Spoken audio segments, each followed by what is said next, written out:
everybody for coming tonight. We are truly humbled by the turnout. We want the bigger turnout, the better. That goes for election day as well. I hope we have a record turnout for election day. I want the town of Cashion to everyone cast their vote and vote their conscience on this bond issue. Tonight, we're got a group of people that are going to get up and present some things to you. After I introduce each one of them, they'll come up and they'll give a presentation for you. When they get done, you are free to ask them questions. Just raise your hand or stand. We'll bring you a mic. If you don't want a mic, you can just yell it because we're in here. And ask the questions. And these guys, like I said, will give you the answers. And we will give you all the answers that we can give you. Once again, thanks for coming. I mean, that means a lot. It's always great to see, and I've always known this since the day I came here, how much this town loves their school and how much this town loves this town. And so do I. So do I. Very much. So, to start us off, he says that everybody always hates him. As our financial advisor and our bond guy, the money man, Jordan Smith with Stephen L. Smith Corp. is going to get up and talk a little bit of finances with you guys. Thank you. I appreciate your time. I guess when you grow up with four sisters, you're you always walk looking over your shoulder a little bit. My sisters are great now, but I hated it when I was a kid. We have, what we're doing tonight is something that Cashion has done several times before. It's something that many schools across the state are doing, and it's what we call a series bond issue. A series bond is where we go out and we vote one time for $1 amount. We break those dollars up over several years. And we do that because the project is bigger than what one bond would deliver. So our bond is $21,070,000. We're going to break that up between now and 2030. So over the next 12 years are when we sell those bonds. We sell a little bit each year as we can. We do that as well because some bond issues will pay off. When that bond pays off, that gives us the capability to put another bond on. This $21 million, Cashion's had some pretty good growth over the last couple of years from a financial perspective. Every year when we start a bond issue, we look at a 20-year history within the school district. If we're going to project a future project, we need to know what's happened in the community in the past. 2015, when we voted the bond, we were projecting about a 6% tax increase. But your valuation has almost doubled, so the financial value of the Cashion School footprint has almost doubled since 2015. You've had a number of different developments and projects come in line. I think gas plants, are there any wind farms that have hit? So some wind farms have come on, and there's some more coming on, I believe, in the future. We didn't base our projections on that in 2015. So the 2015 6% that we projected, we actually never hit. We were supposed to go to 21 mills, and a mill is simply a way to calculate taxes. We've stayed right at our previous tax rate, 16, 17 mills. So we actually never saw that increase from the 2015 bond. This bond is the same platform. We have projected no increase in your valuation. It's the most conservative outlook that we can put on a community. We've projected no increase. We are showing this from 2018 to 2030, so that 12-year time frame, and we would break that $21 million up over those years. Now the question comes up, if we're not going to sell some of these bonds until 18, 19, 20, 21, how are we going to finish this today? We utilize a secondary financing. When the bond passes, we sit down with the bank and say, look, Mr. Banker, 60% of the community, Mr. or Mrs. Banker, 60% of the community has voted for this. We have the authority for $21 million. We just can't get it all up front. Would you give us the money today, and then every year when we sell a bond, we can pay you back? The banks look at it. You have the authority for it. You just have a timing problem. We'll give you the money today. That's a real quick snapshot how series bonds actually work. It's very much like an operating loan for a business. It's like our homes. Many of us have bought cars that way. It's simply a way to pay for something over time when we don't have enough cash up front to get that. The biggest question, we know how much the bond is, $21,070,000. That's what it takes to pay that back over the 12 years. How much does that cost me? The best way, and out in the lobby there were some flyers. I would encourage everyone to pick up one of these flyers. The best way that we can explain that tax increase is to go home and get your property tax bill. I don't like when people guess on how much their house is worth. I have 40 acres of land, whatever. The assessor may think it's worth more, they may think it's worth less. But if you will get your property tax bill, if you paid $1,000 in property taxes and this bond passes, you're going to pay about $8.88 more per month, about $1,100 a year total. So if you paid $1,000, you're going to pay $1,100. If you pay your taxes monthly in your mortgage, it's about $8, $9 a month on your increase. Anytime you're projecting, there's always an element of risk. So how do we try and hedge that risk? What do we do to try and protect the patrons? My job depends on what the board says and what the superintendent says about me. If I screw my job up, they're going to tell every school in the county. So we've planned conservatively. We've projected no growth in the valuation. So we're saying if nobody else moves in, if there's no other future developments, if there's no other new taxpayers, it'll cost $8.88 a month. We've also projected higher interest rates than what we're doing today. Sold a bond today at Putnam City, it sold for 2.12. We've based these on about 3.5%, 4% on these bonds, so almost double where current interest rates are. We do that to try and protect the patrons as well. So about every way that we can within reason, we've tried to project conservatively in order to hit that mark. It's the exact same platform and the exact same method that we've used for the last 3 to 4 bond elections here. And thankfully, in the past, we've always been able to maintain that commitment. That's a lot of information to swallow in a very short time period. Are there questions that I can answer about the bonds, about the taxes, about how these series bonds work? Again, I know it's a lot to swallow. The big thing when you sit down to vote, $21,070,000, that's what it takes to pay that back over the 12 years. If you paid $1,000 in property taxes, it's $8.88 a month, about $106 on the year. And within about every aspect of planning, we've tried to plan conservatively within a scope of reason. So, yes, sir.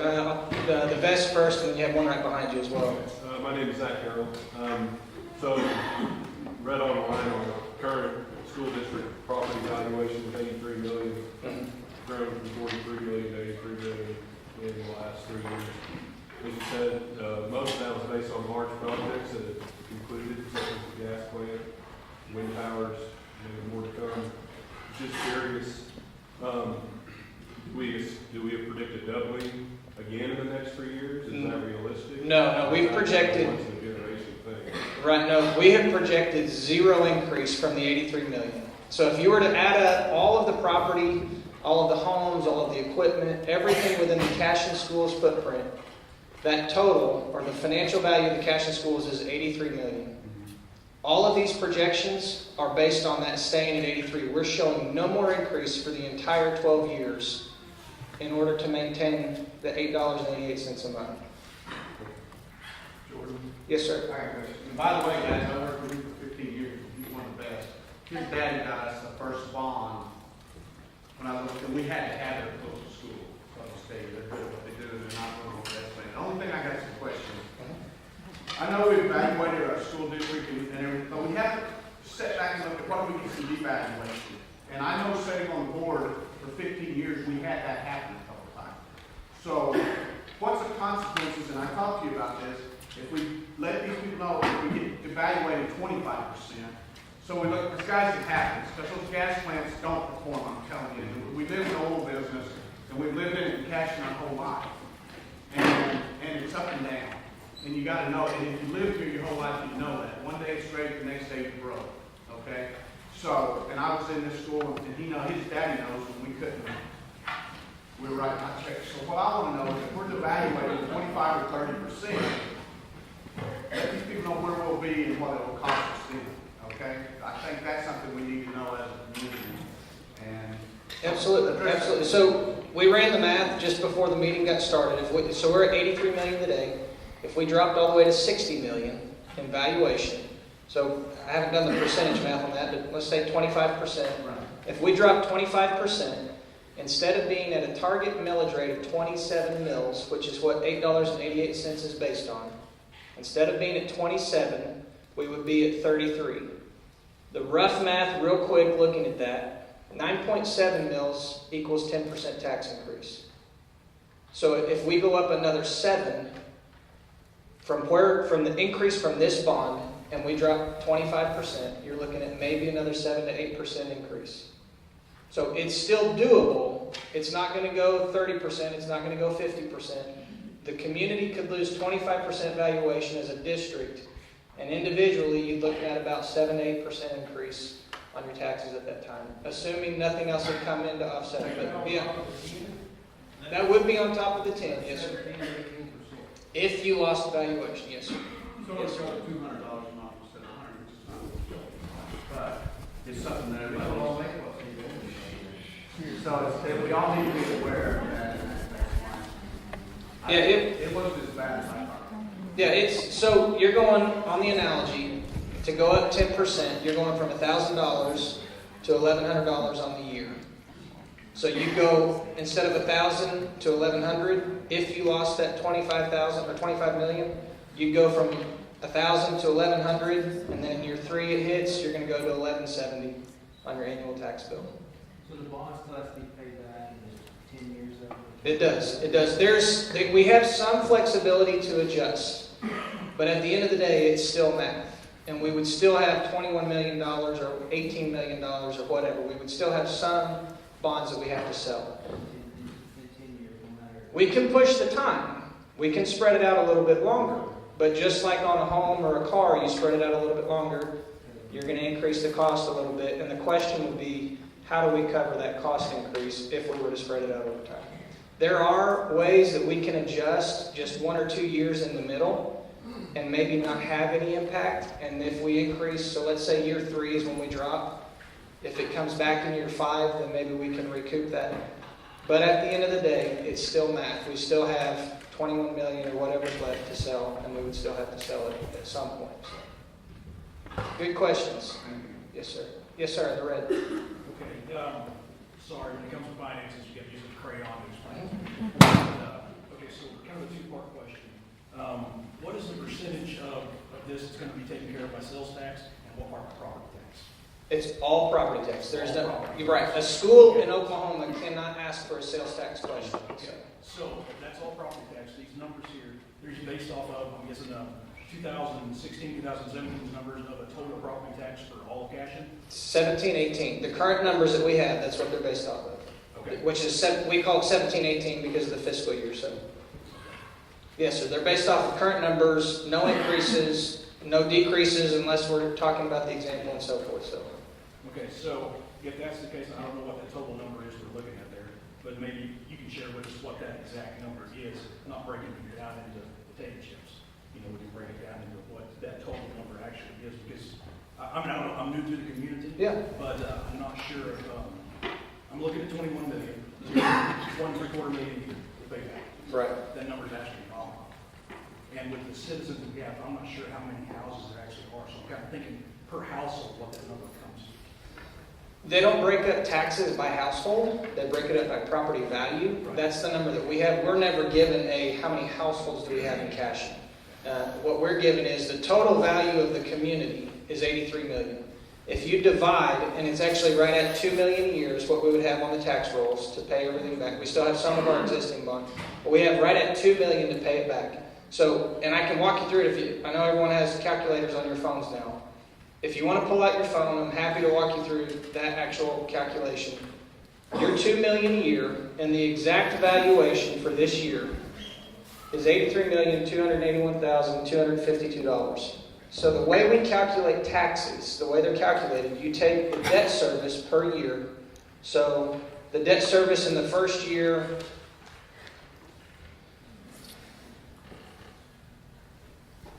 got to get to my right number here. It is $2,206,783. That's the debt service for that year, and it stays basically right at that exact level over the life. If you divide 2,206,783, divide that into 83,281,252, and what number does that give you? It'll say 0.00. Yeah, 0.032. .032? Yep. I think we got a number in there wrong. Let me double check.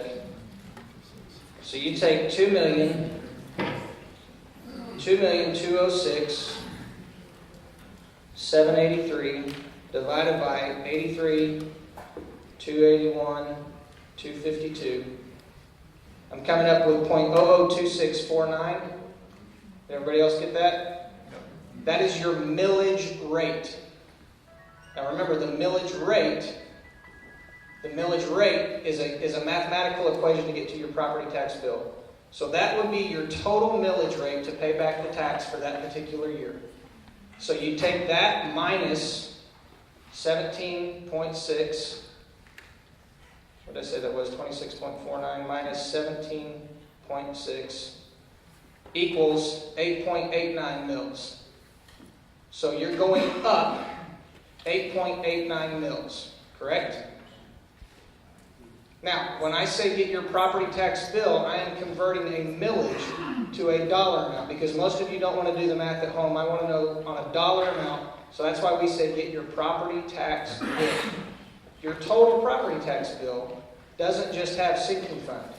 It's going to have VOTEC, it's going to have county taxes, it's going to have general fund and building fund. So we're going up 8 mils. I want to know percentage increase. What is 8 mils equal on my property tax? Your total taxes are 91.72. So divide that 8.89 divided by 91.72. Larry, I can't talk right now. Larry's calling me, I apologize. Divided by 91.72, 0.0969. So 9%, and these are off just a little bit. The actual millage rate, the 17.6 is actual. When we did this originally, we were showing an estimated millage rate based on our calculations. There's some other details in that. 9.6 is what I'm showing. So that's the best way that I know how to convert the actual increase in a way that everyone can understand. Get your property tax bill. If you're paying $1,000, and $1,000 times 9.6%, so you'd be paying $1,096.92 total if you have it broken out in your month, divided by 12. So I think that's what you were asking. I know it's complicated. It's not rocket science. It's just this is the language that I deal with every day. We try and find ways to make it very applicable so that when you sit down to vote, you know what you're voting on. That's where this scale comes in incredibly valuable. Yes, sir. I got a question, and no, that's just real hard. It took a long time to figure it out. Okay, so how much of our taxes that we're getting, our revenue comes from residential, and how much of it is commercial? Do we know that? So how much is coming from the homeowners over here, and how much is coming from this gas plant, all these oil wells, these wind farms? How much, do we have that broken down?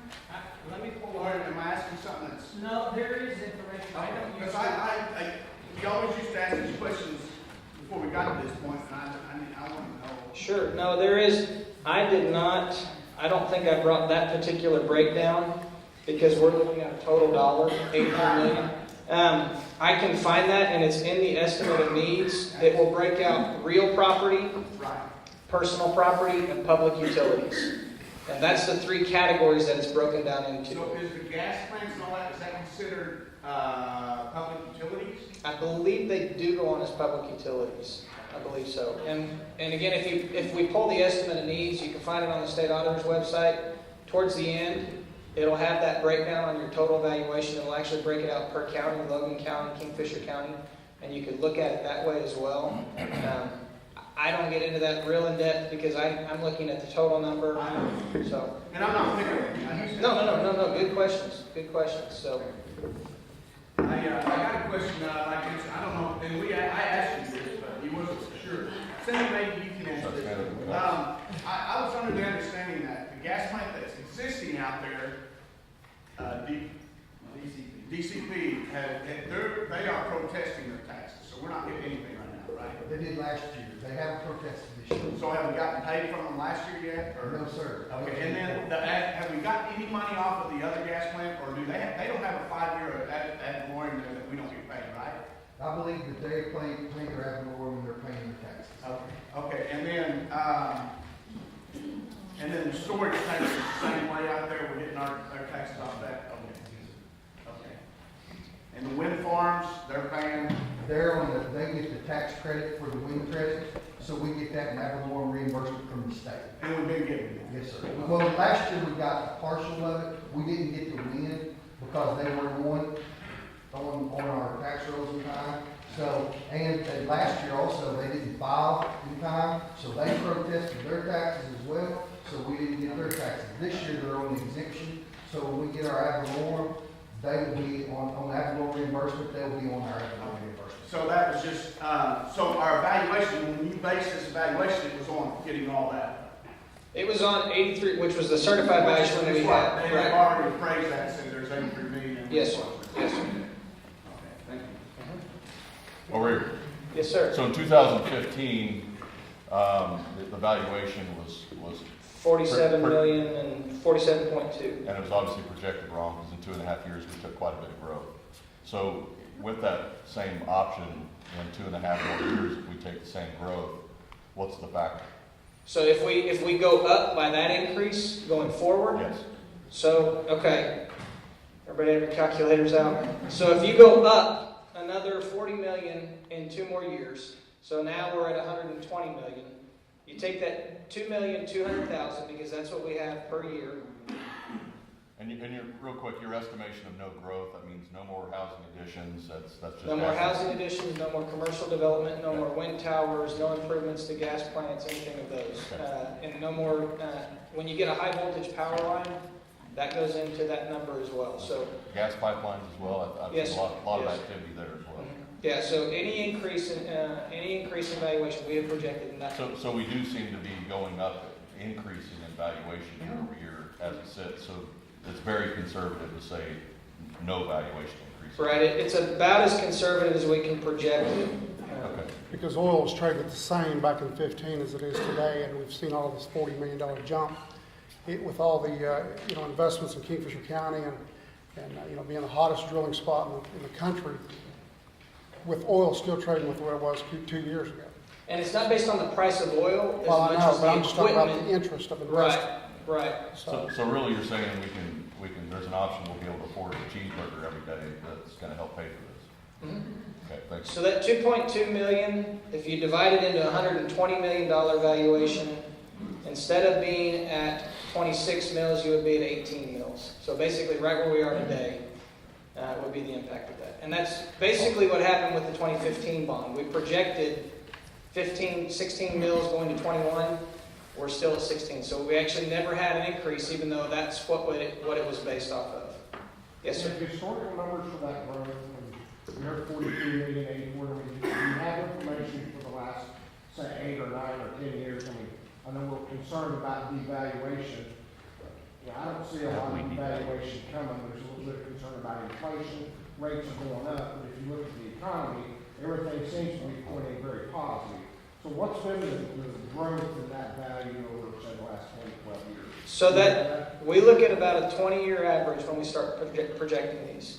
We're looking for short-term and long-term trends. We're looking for major fluctuations. Honestly, when we see a jump this big, it gives us pause. Most of our schools, we project some growth because it's not likely that you're going to hit 30 million in increase every year. But going back to 1999-2000, you were valued at 23,139,493. You have a long-term average growth of 8.26%, a 5-year average. We've projected it at 0. And I think because I manipulated that 0 projection, I deleted your 5-year average. You have growth every year, up and down. You have had some down years. We've had some years where we didn't grow at all and we lost in valuation. A quick scan, the biggest loss that we've had since 1999-2000, in 2007-2008, you dropped by 2.8 million in valuation. And that was the Great Recession. So it was very good. Right. So, and that was about a 5% on your current valuation. That's the biggest we've had in this time period. So, good questions though. Yes, sir. You mentioned earlier about DCP having lawsuit against not paying their taxes. If they're successful, what do you think the possibility of the rest of the oil companies going to do the same thing? That, I don't get into any of the lawsuits and I suspect the oil companies have probably already considered that. I don't imagine that they haven't thought of it already and they haven't considered that already. So, My second question is, we just got to spend several $1 million just rebuilding the football stadium and the girls softball stadium. Why are we going to build one across the street? why are we building one? We did build a football stadium. It's the same stadium since 1966. Are we not building across the street now, again on football? Yes, sir. I'm sorry? Yes, sir. Well, why are we doing this since we just got through completing this one a year ago? When we built this field house over here, we're going to get into that later, because I got talking about that, I'll answer your question. When we built this 3 years ago, we had no idea that our evaluation was going to do this. It never crossed anyone's mind. It never came into play. It was never even considered. We never even talked about it, because this is astronomical that this has happened. Truly blessed that this has happened to us. But we built, the school board, when they built this building, built it with the design and with the assumption that it could be converted into classrooms in the future if we grew. And that's what it was built for, if that ever did happen. And so that's what it was built for. It moves it over here. It's perfect for the ag to move over here, so they're not traipsing across campus. It puts them right over here by the high school, by the middle school, who attend those classrooms, and it's converted into classrooms at minimal cost, and still gets to use all the expensive plumbing and fixtures in the bathrooms that we have in there to be used with the Expo Center or any other thing. Well, is it customary to pay off the bills before you start another one? I mean, it is with me. I mean, I didn't pray, and I was like, everybody else was well. I understand what you're saying. The schools across the state, we're not the only school by any means. I'll let you, these guys like that. It's not a Cashion deal. It's not something we come up with and we're the only school doing it. All schools do that so that they stay ahead of time and they provide their students with absolute best.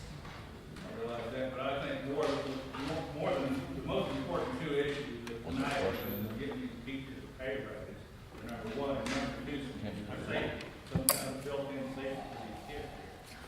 Sure. I would be interested in listening to it. The rest of this, I'm not in favor of. Sure, by law, you can never spend bond money on teachers' salaries, compensation. You explained to me before, can't we do something? No.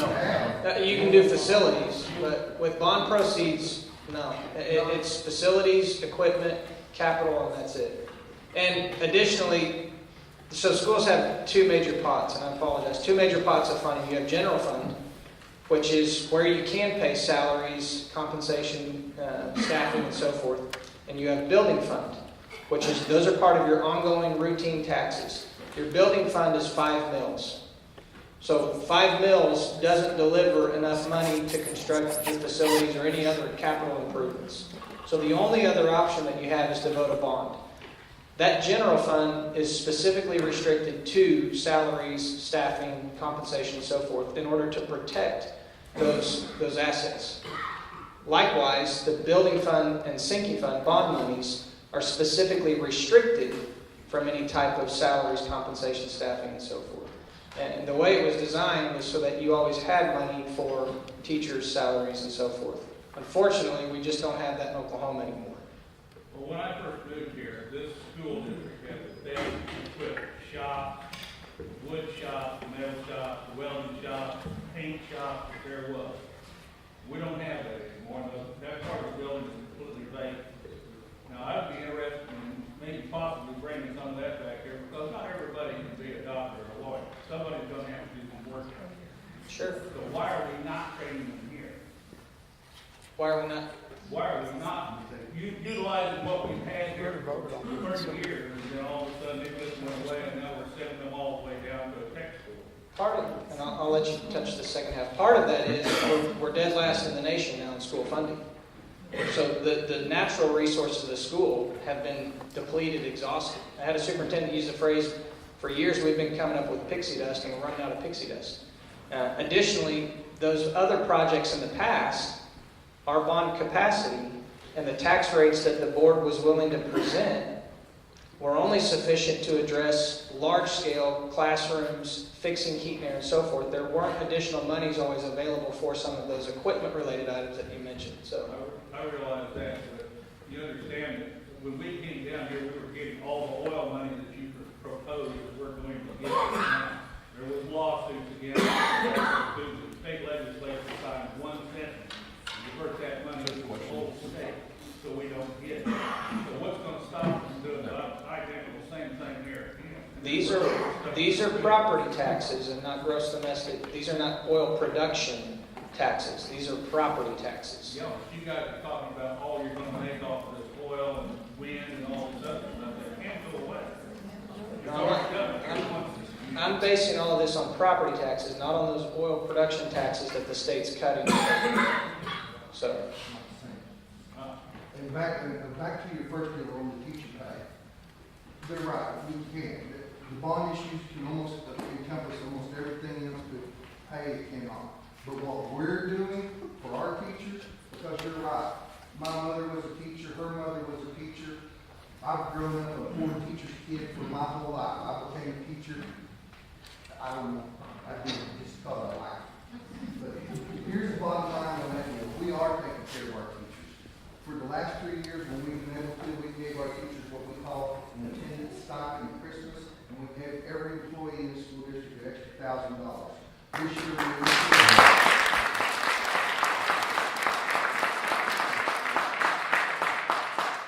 not done.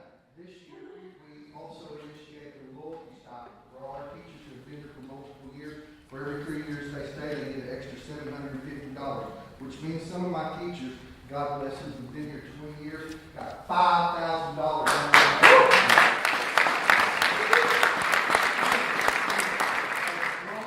As long as we can do it, we will. And if we can increase it, we will. And we will always take care of our teachers and our education first and foremost, whether we have a football field or not. That will be number one at all times. My vote is very Amen. That would be my two main objectives that we've got to have. And for school safety, when we built the new addition on the last bond issue, that was our board members, that was one of their number one things, is the safety of that elementary school. We fixed it, we're up. All the doors are supposed to be locked. Keeping our doors locked is always trouble. You know, I tell everybody when we talk about safety in schools, I say I can't get on an airplane, I can't walk into a federal building, I can't walk into a Capitol without stripping down naked. But when we got this valuable, important, in the whole world of our children, I walk out the door. So that's a pet peeve of mine too. So when our board, when we built that new building, it has security locks. You cannot get into the building. You have to be buzzed in. You have to get into the office. You're buzzed in to get into the classroom. Now, am I telling you that nobody can get to our children? That's not what I'm saying. Evil does what evil does. Right. But we can take one step at a time. And do I think that we need safety in schools? You betcha. I got a plan for it. Let's put all that federal dollars into that and let's make these schools safe. Let's make them have to walk in. Let's put a veteran in each door to protect us. Let's do there's a million options we can do. So yes, we do consider that. And the protection of our kids, we work with our police department. They walk through our schools now every day at a different time. They walk through the hallways of our school to help mature that. So it is an issue. You're right. And we will always be trying to make that better. I'm sorry. I ran.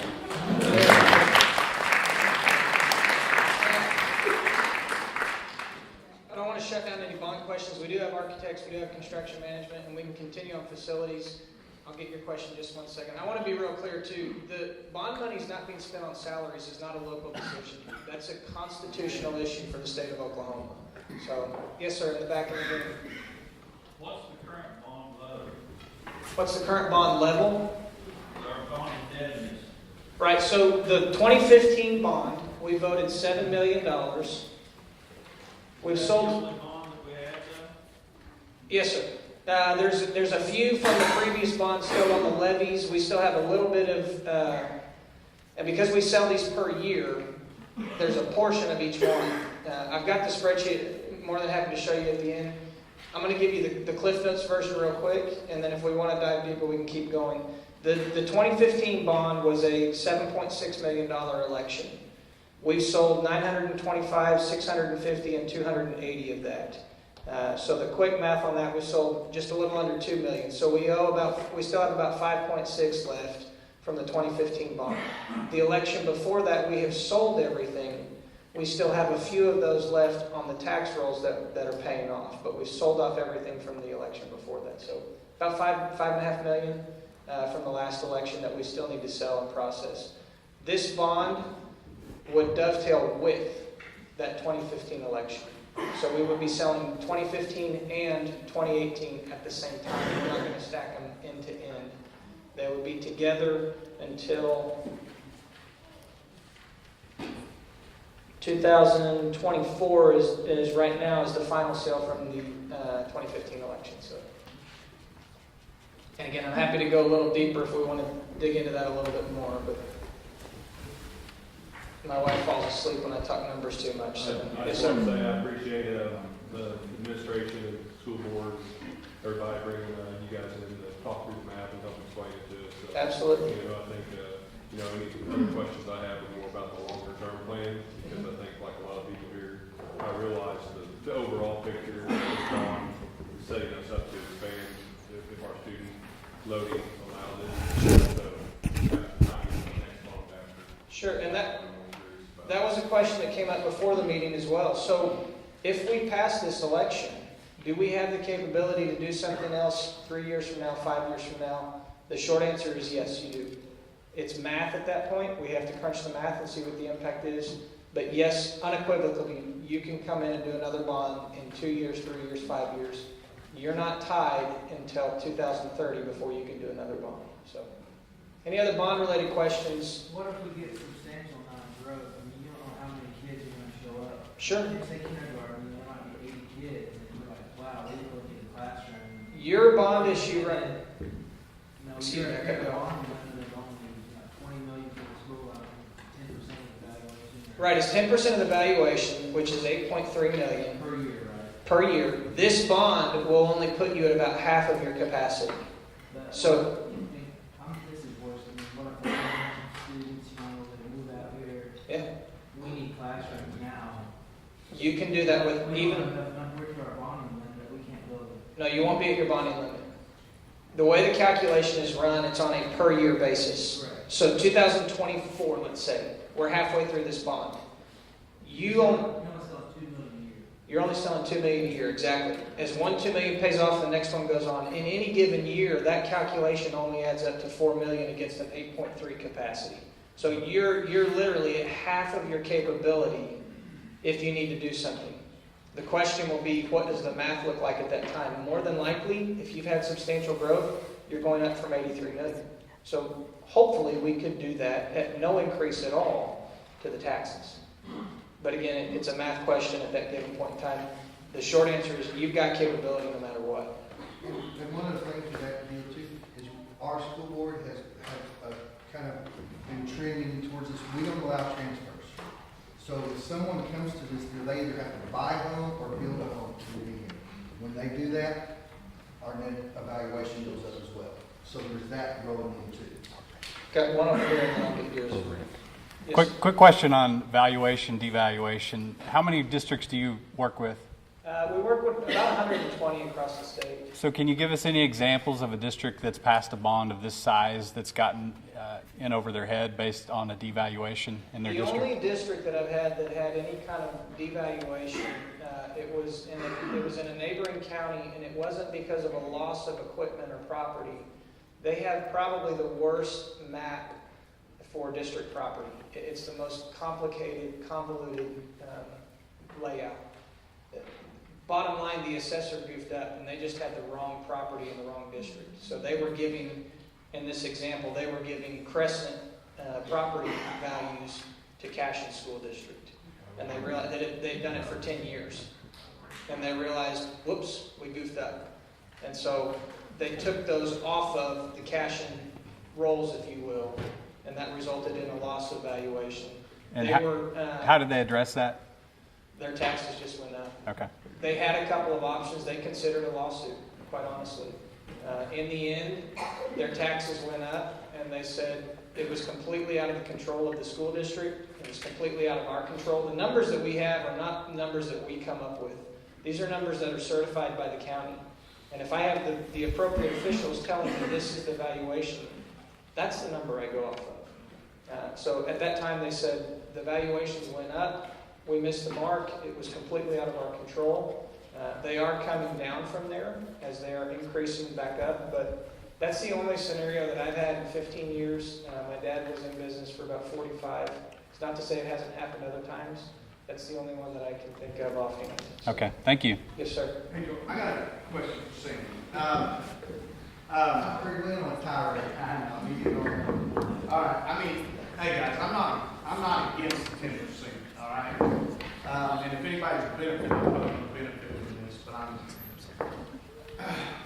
I'm probably the most negative when it comes to these sports facilities, guys. I'm having a hard time spending $21 million to build a football field, track field, baseball field, and all. That's, I think, and when we talk about classrooms, I mean, and our football field, I mean, when you go around the state and you look at other schools that we're with, I mean, our facilities are bar none up there with them are better.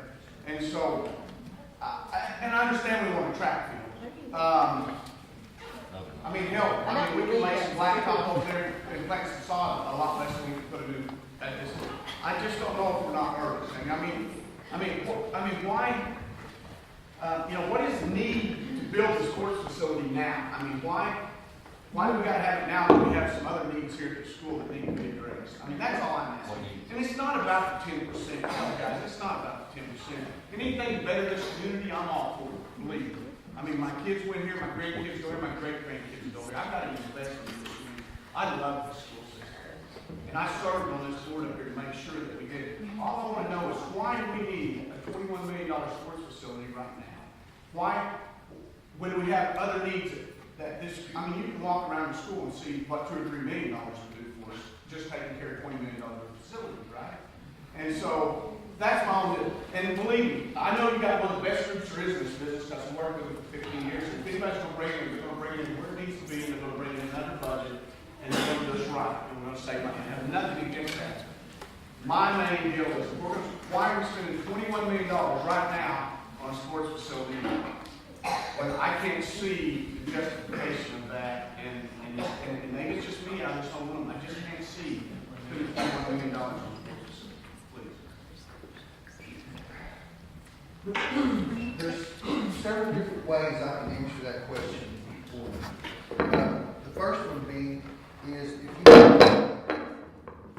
everybody hear me without this mic? Yeah.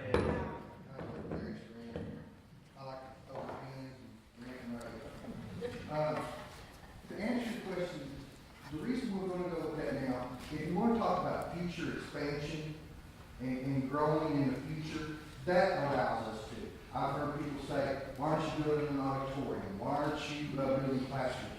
I don't need classrooms at the moment. At the moment, we have an enrollment of 550. We have, on a conservative estimate, I have 40 classrooms. Comfortably, 25 kids in the classroom, which is comfortable. That's not crowding in there like other schools do. That's being comfortable. That's 1,000 students. That's the growth we have to have with the classrooms that we have right now. Just being comfortable. We're not talking about pushing. If you get to the fire marshal and that stuff, they're talking like 1,800 kids our school could hold if we wanted it to in the vicinity we have now. Would we ever do that? No. But that's not good for education. That's not good for anything. So I feel the same way. So when you set this up and by moving everything over there, it does prepare us for the future. Future growth, elementary school, right up there on the corner of 74.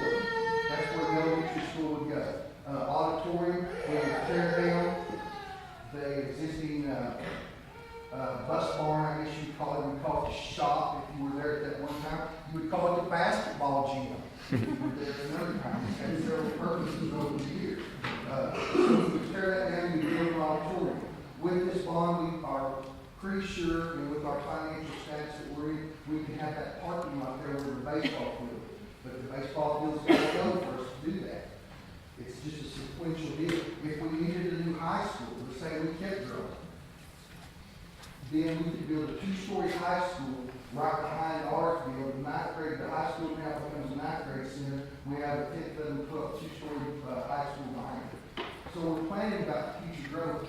And the reason that we want it all over here is because we want the campus as one. We want the auditorium, the classroom all over here. And so we move the athletics over there, and that allows us to do it. Because if something, let's just say, 6 years from now, we have a big growth, and we do. I like Cashion. I'm like you. I like Cashion. I just want us to have the best. You know, I'm not going to be Deer Creek. I don't want to be Piedmont. I don't want to be anybody. I want to be Cashion and have the nicest facilities in the world. Cashion. But let's just say we did grow. Something happened, we blew. All right? Then we would have to move all that stuff and build the classrooms. And the tax bill on that could be astronomical, even with oil and gas production. Now, if you go on the gloom doom side and they're gone, I can't even fathom what the taxes would be to get that. Now, like I said, we'd have homes, so it would go up, but not like what they use for taxes.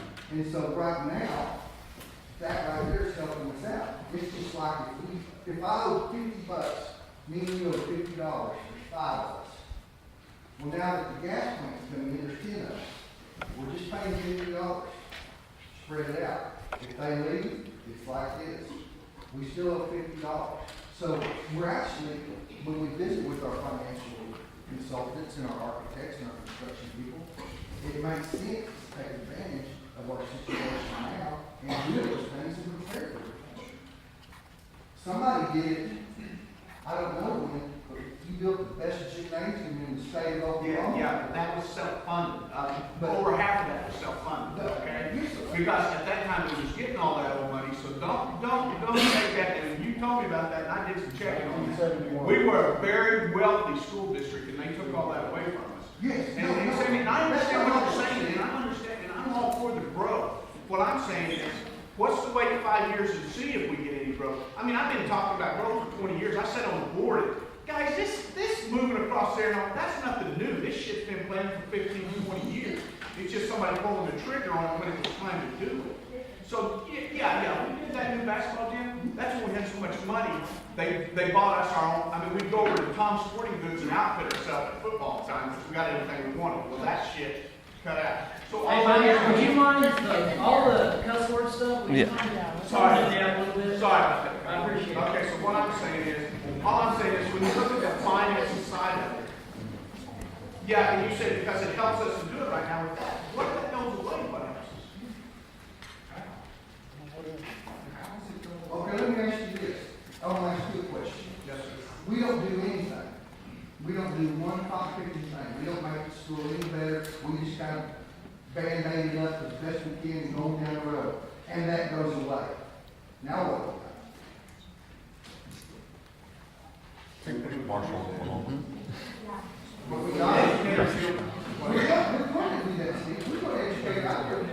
Marshall's a ghost But town. what do we got to show for the times when we had, see, when back in then, when they looked at, the times were good, you still have one of the classiest, best gyms in the state of Oklahoma.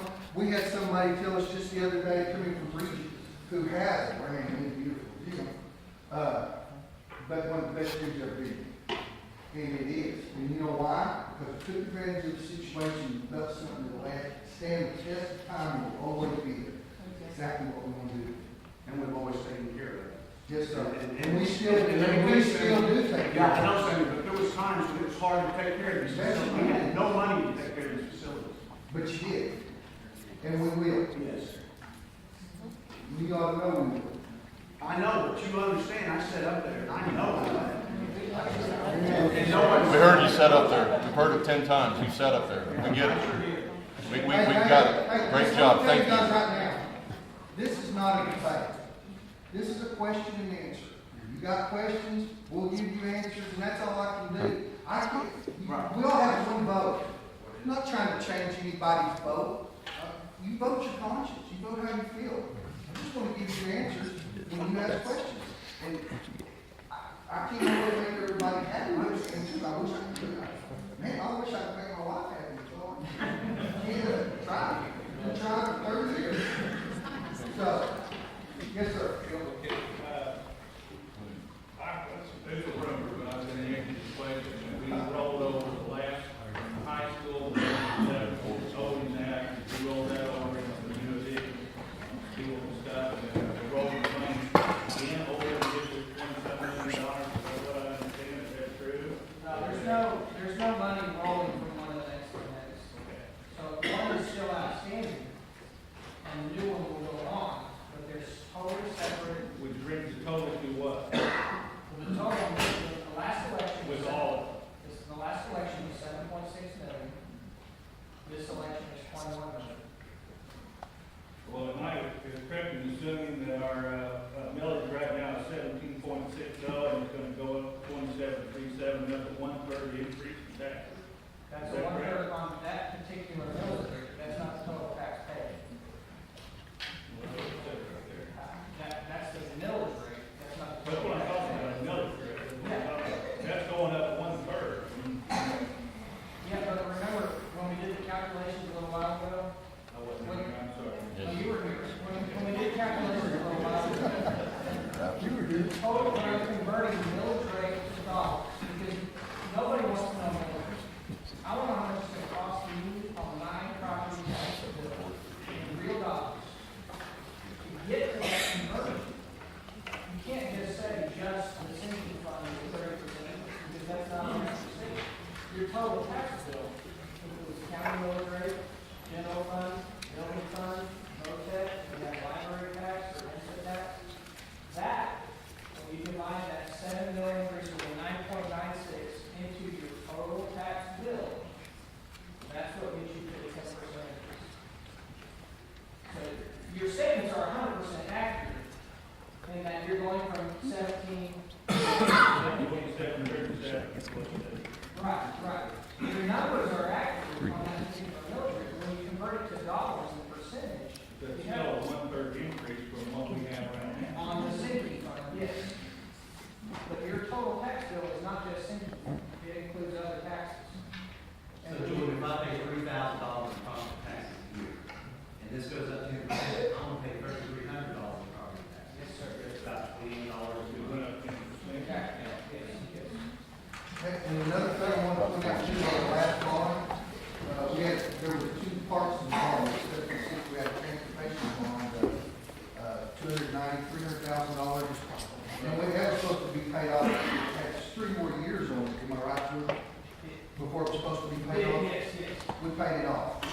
It's Because gone. of the growth that we have, we pay And any chance we get to pay anything off, it's done, we will pay it off automatically.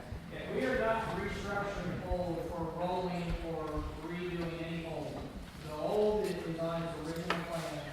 This is a separate issue coming in. Well, I just want to make sure I understand something correctly. This money is available now and may not be available in a few years. So if we wait, because we just did some improvements on sports facilities, and now all of a sudden 3 years down the road, we decide, maybe we do want to do this. This isn't for sure going to be there, right? Right. I mean, so that is what we're talking about, is taking advantage of an opportunity that we have right now. There's a flip side of every coin. And 3 years from now, it might not be here. 3 years from now, they may put in another gas plant or another set of, another 50 windmills, and we're talking, we're in a whole different ball of wax. Predicting the future is, I wish we could. I mean, I wish I could sit there and tell you that it is all going to be roses from here on out, and we're just going to live like kings. I hope so.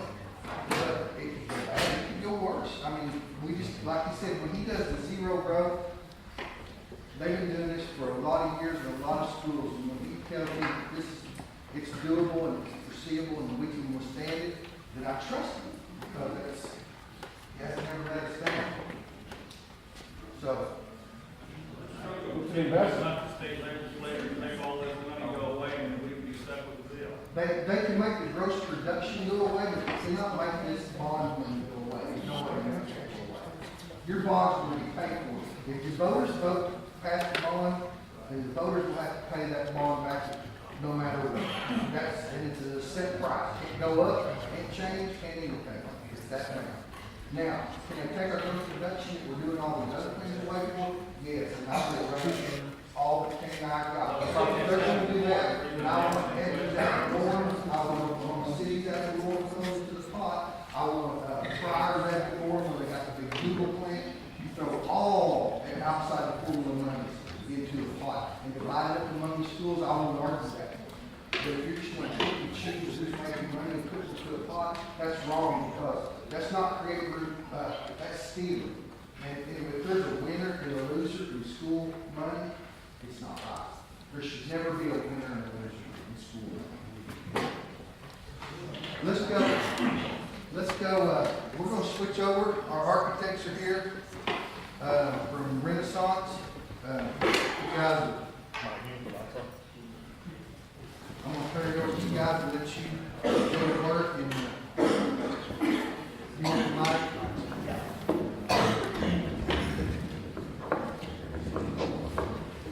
Good evening. It's been a few years since I've stood up here. For those of you that don't know me, my name is Mike Hyatt.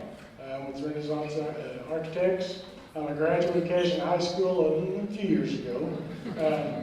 Spent some time in this auditorium, spent a lot of time out on that football field and that gymnasium over there. So this is a very special place to me. This is home. It's where I grew up, and that's why the opportunity to come back and work with you guys has been something I've always dreamed of as I moved into this. I'm a former school superintendent myself and decided I want to do something different about 8 or 9 years ago and came to work with Renaissance. Socrates Lazaridis is here this evening with us, the owner, and also Chad Mullins is project manager on this.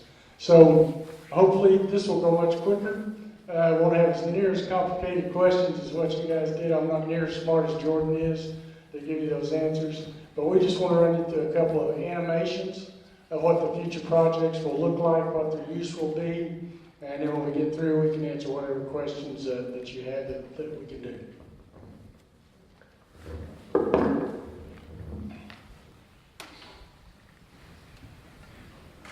First off, we'll start off the VOAG shop and classroom, which is the renovation of the existing field house that's out there right now.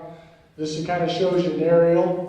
The restrooms that are there currently will stay. The existing restrooms, they can be double used over for the new Exposition Center.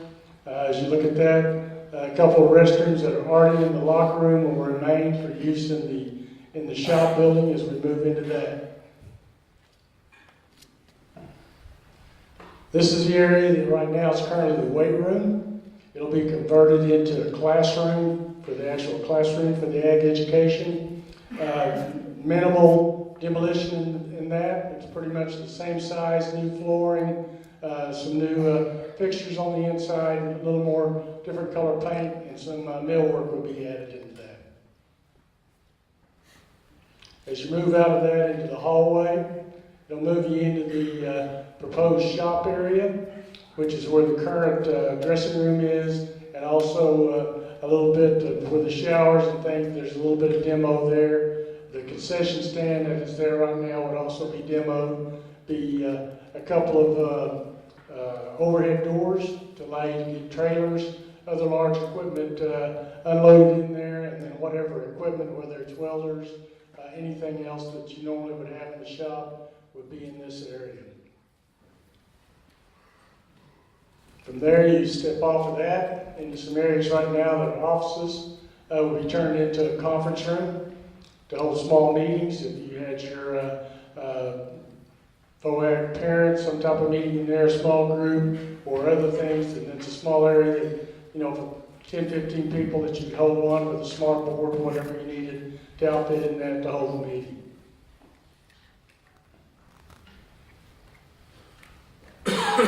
Once you move out of that, back through the shop, back into the corridor with the classrooms there on the left. There's also a computer lab that will be situated right there for use by the students. Everything now, as you move forward, is computerized. I know a lot of the ag education has moved into computer type programs. They have their different things that they use, so that could be used to help educate students on there. Go back into the hallway, down to, again, the classrooms on the left. To the right would be office area for the VOAG instructor, or if there's more than one in the future, a large enough office to be used for two. So that's what we're proposing for the VOAG renovation.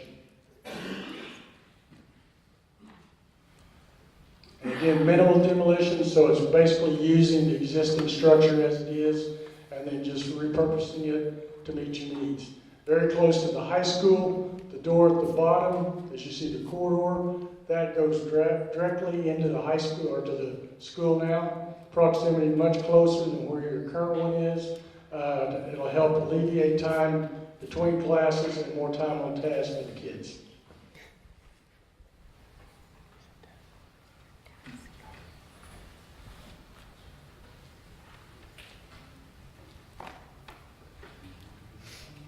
Yes. Next, we'll go into the Expo and livestock facility.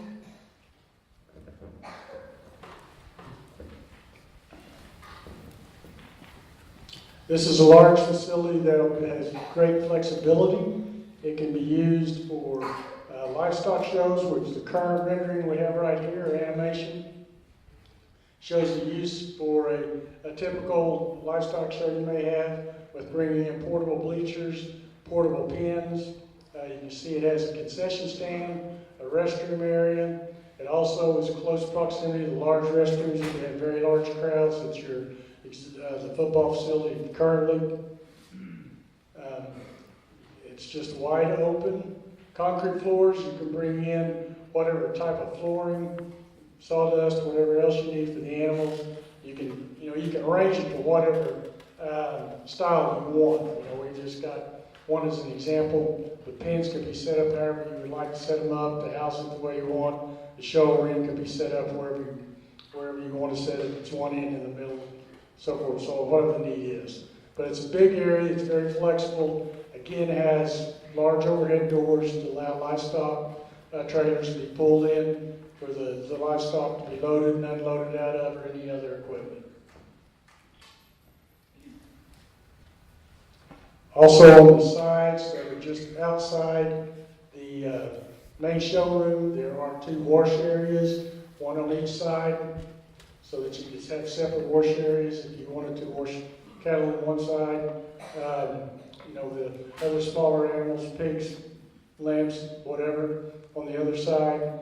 There's a facility to do that that's enclosed and for the preparing for the show. The same facility now, we show it set up for a banquet.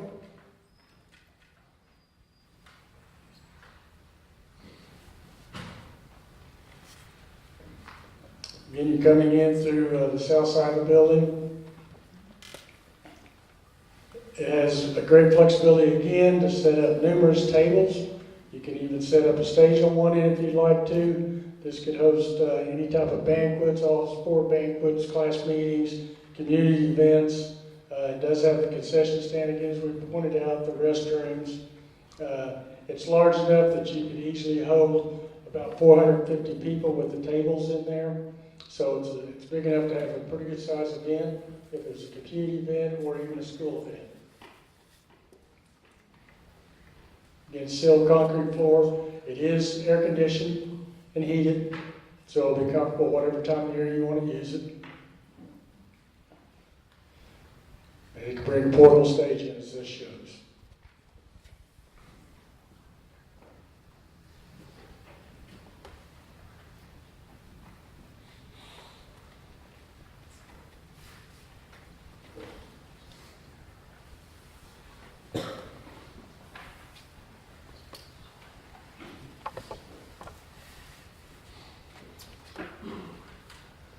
One of the areas that we're looking at renovating is an existing facility. I believe you call it your multi-purpose room now. Back in my day, it was a swimming pool. I guess since it's been closed in, it's a large area. You can see how we show this on the left-hand side as the existing gym. Taking that large room, putting one wall in the middle of it to separate that into two separate rooms. On one side would be a wrestling facility, the other side would be a cheer room. And then we've got some interior views here as we move along.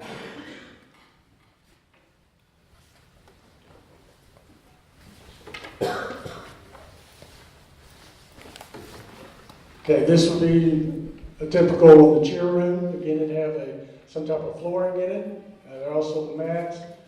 Redo the interior. It's pretty minor renovations, other than putting the wall up to divide it. And then it has whatever colors and things. This is just an idea. It can change as we move through the process here. But it gives you a very big space, high ceilings. Leave them as they are now. There's plenty of room for doing the stunning and the other things that you want to do in cheerleading. So it provides a dedicated space to your cheerleaders. Next is the wrestling room. Again, it's the other half of the building. Flooring, wrestling mats being put in on top of the existing concrete floor. We show at this view the wrestling mats or the wrestling pads around the walls, which is normally what you do in a wrestling facility because the pads are wall to wall where you can have more kids going at one time. And again, it's just a pretty simple renovation, not a lot to it, but it provides you a really good space.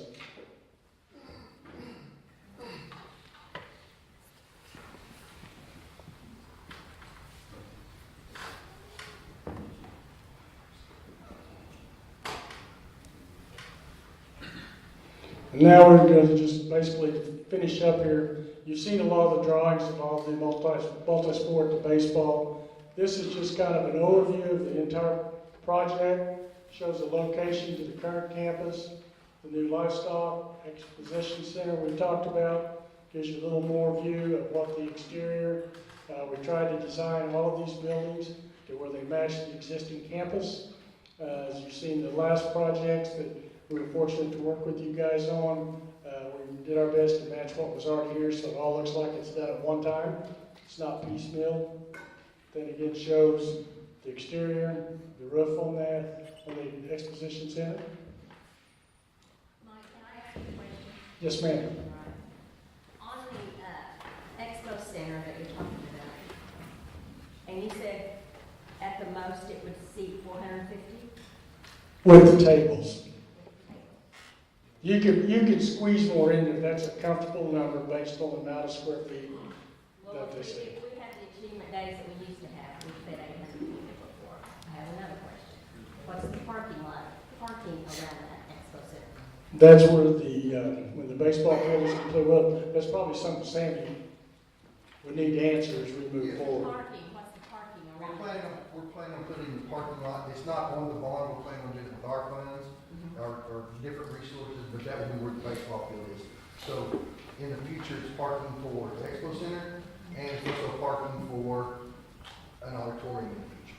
So it allows us to do both. And also too, on the Expo Center, talking about the growth, the way we're positioning the Expo Center, it also allows for that to grow towards the north. So if we need to make that bigger in the future, we can. Okay, but if you haven't made that bigger in the future at that point, and if you have a crowd of, say, 600 people, I'm just throwing that out there. If you have a crowd of 600 people, where are you going to put those other 200? And people come in and out. Do you have a facility close enough to that that you can put tables if you need them? Oh, yes, ma'am. Okay. Because the cafeteria is right, I mean, that's just right across the deal.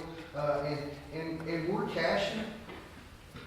What's ours is all, we share. I mean, so whatever we have to do to share and stuff, we're gonna share. So, I mean, our people are really good about letting us use, no one's ever said, well, you're not using my gym to do that. Okay, I have another question. On the show barn, the show facility. Yes, ma'am. Okay, is that going to be all cement, or is there a Yes, ma'am. certain, it is all cement? Yes, ma'am. That's bad. That's the way we can use it for multi-purpose, because we can wood chip it, and it'll also be a cement type that the animals won't slip. We know that, before, because if you don't put some kind of, if you don't texture it in some sort of way, they can't walk on it. Yeah, I know hogs don't roll it. And we've done those in the past where a large portion of it is roughed up where the animals or the livestock's going to be, and then the smaller portion where if it's going to be just used for setting up tables and vendors, that it's so that can be designed. And that facility is actually going to set directly behind what I call the old bus barn. Is that where it's at? No, ma'am. No. No, ma'am. That, Go to can the, you pull that up? yep, go back to the You know where beginning. the swimming pool is? Oh, yeah, I was thrown in it one year. It's, it'll be right behind it. It sits right now between the baseball and the football field. That area right in between. Yeah, right so-called baseball. It's a practice field. Practice field is what it is now. Well, With that new facility, where will you house the animals during the achievement day? Like, where will they come from? As a matter of fact, we stole this design. We asked Mrs. Payne, and she was very instrumental in this design, and she stole it from John. We actually got their blueprints and did it, and they built the pens. Well, there won't be as many bleachers in there. I mean, that's just a rendering. So it'll all be inside that? Yes, the animals will be housed in there inside, and then lanes for them to be taken to the arena and then back to their pens. And You mean the kids, the town kids will keep their animals? no, ma'am. All the animals will be stuck still over there. They'll And just that's be a housed here. liability for you with the animals over there. Beg your pardon? So that will be a liability for you all with the animals over there. The animals are over there now. No, when you put the football field in and the traffic and the. Oh, no, ma'am. We will separate those. They'll be separated by their gifts. No, we'll have that fixed. I promise you. There'll be fences. We talked about that in depth with these guys. We don't want anyone getting to our animals, and we don't want our animals getting to anyone else. And that configuration we showed is just an example. It may be a smaller show ring. I mean, we've done one with McLeod here recently, where just like you talked about, all down the sides on one end are the portable pins and the temporary pins set up to house them, with the show ring, the smaller show ring, with just a couple of areas of bleachers. There's lots of ways that can, as you determine how many you're going to have in that event, that you can organize that. So this is just to kind of give you an idea that it could be used for that. It doesn't mean that's how it has to be set up for the show. How big is that building? 10,000 square feet. How big is the show ring, the banquet area, how big is that floor? That floor space is about 6,800 square feet. And so back to your question, we can get about 400 comfortably with tables and chairs, and up to about 850 to 900 with just chairs. That was my question. How many did you say? About 850 to 900. So for all sports banquets, If you didn't have the tables set up, you set it on like, what is it, 15 square feet per, 1 per 15 with tables is what you kind of use. You can put more in there. instead of everyone crowding in a little gym for all sports banquets. Yes. We move over there and let's be honest, the ag show is one time a year and we can use for a lot better things. And also for community stuff, right? And for community events, yeah. A little bit. I think the purpose is to provide an area for larger events for the whole community, not only the school, but for the community use. Because, like I said, I grew up here in Cashion. The school is a community, the community is a school. It's all one big entity, and so it's always been one that's worked together, so it provides for that. When the board was determining the necessity for that building, how many events did they foresee being held in that year roughly? Is there any? I'm just thinking of events since I've been here 7 years that would need a facility like that. Well, I mean, you open up a lot of things like that. You can open up your alumni banquet. Yeah. You can open up. That's one thing I was thinking. You can do alumni banquets, sports banquets, all the little what's the word saying? The little league sports banquets that they hold for each one of their little deals. That would be another thing. Town hall meetings. A family reunion where they have their deal, anniversary celebration. We would open it up for those kind of things, and we would invite the community. Would those requests go to the school board for use of that, or would they just come to you? They come to me. The school board approves all requests. And hopefully, if you have an opportunity where maybe some things are taken somewhere else now just because they don't have the facility, you can keep them here in the community. Instead of a group saying, we need a place large enough to hold 300, 400 people. We're gonna have to rent someplace, maybe they'll use it here. Just a word of caution, we built a facility like that in my hometown, and there was a lot of angst because certain people would get their requests turned away Yeah. for use of that building. So, Yeah. not that I think that has been happening, but I've seen that. Would never happen here, we make everybody happy. Two families are wanting to use it on the same weekend, you know. Who gets it? And that's again goes back. Depends on how they vote. Money count. All right, and you know, the final piece of this, obviously, the athletic complex. This shows a rendering of the football field, the artificial turf. All the design with that, with the 8-lane competition track, which allow you to host your own track meets, which is a great way to help fund some of your other, your own track program. Instead of doing all fundraisers, they can actually have events. Shows the new bleachers. They'll be enclosed. There'll be storage underneath there, so you can, maintain some of your track equipment out there at the site, and some of your other football equipment won't have to be hauled back and forth. So enclosed bleacher with kind of side entries and then a grand entry through the middle here.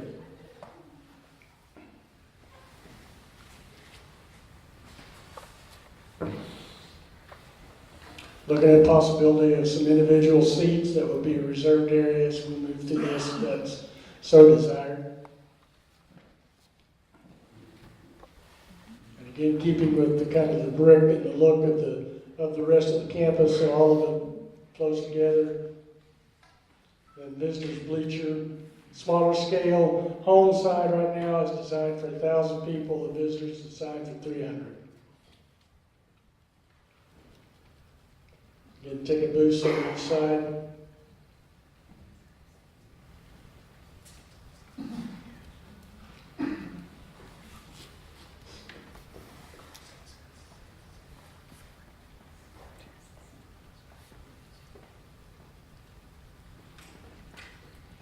Move down to the end for the multi-purpose facility. Can we stop on this? Yes.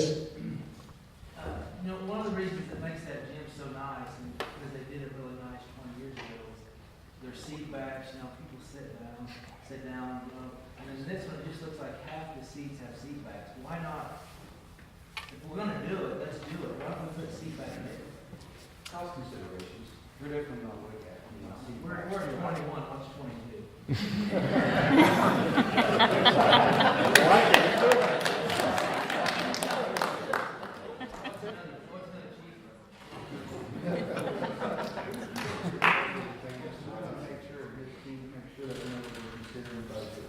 We're looking at everything. So we will have an alternate, probably a good price for CPAP. See how many you can get in, we love it, and we're gonna try to. So right now, like Mike had said. We're the people that sit in these things. The Crossing's built a brand new gym, and all I heard about this, how the seats have been seated. That's terrible. And Mike, this too will be available for public use on the track and possibly peewee football stuff, soccer. That's the school's decision, but that's my understanding. Yes, we'll touch on all of these things.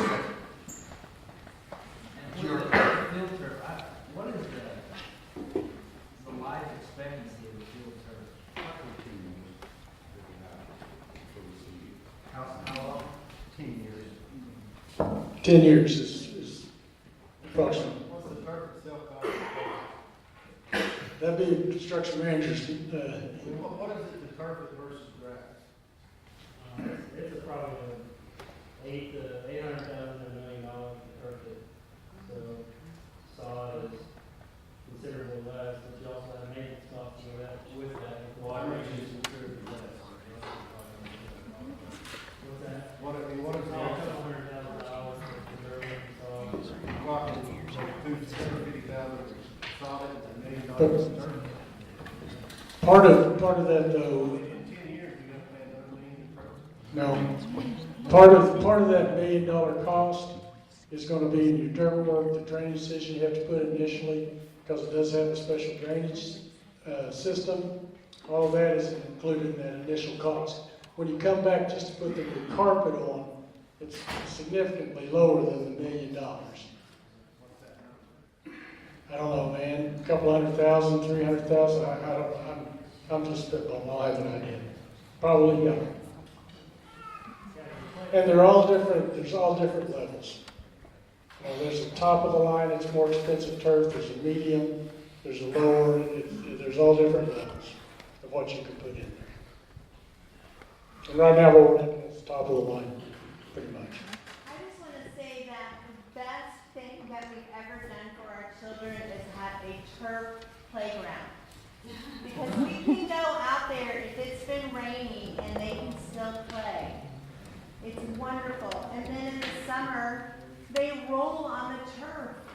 They're rolling on the ground. It's wonderful. It's one of the best things that we've ever done at this school.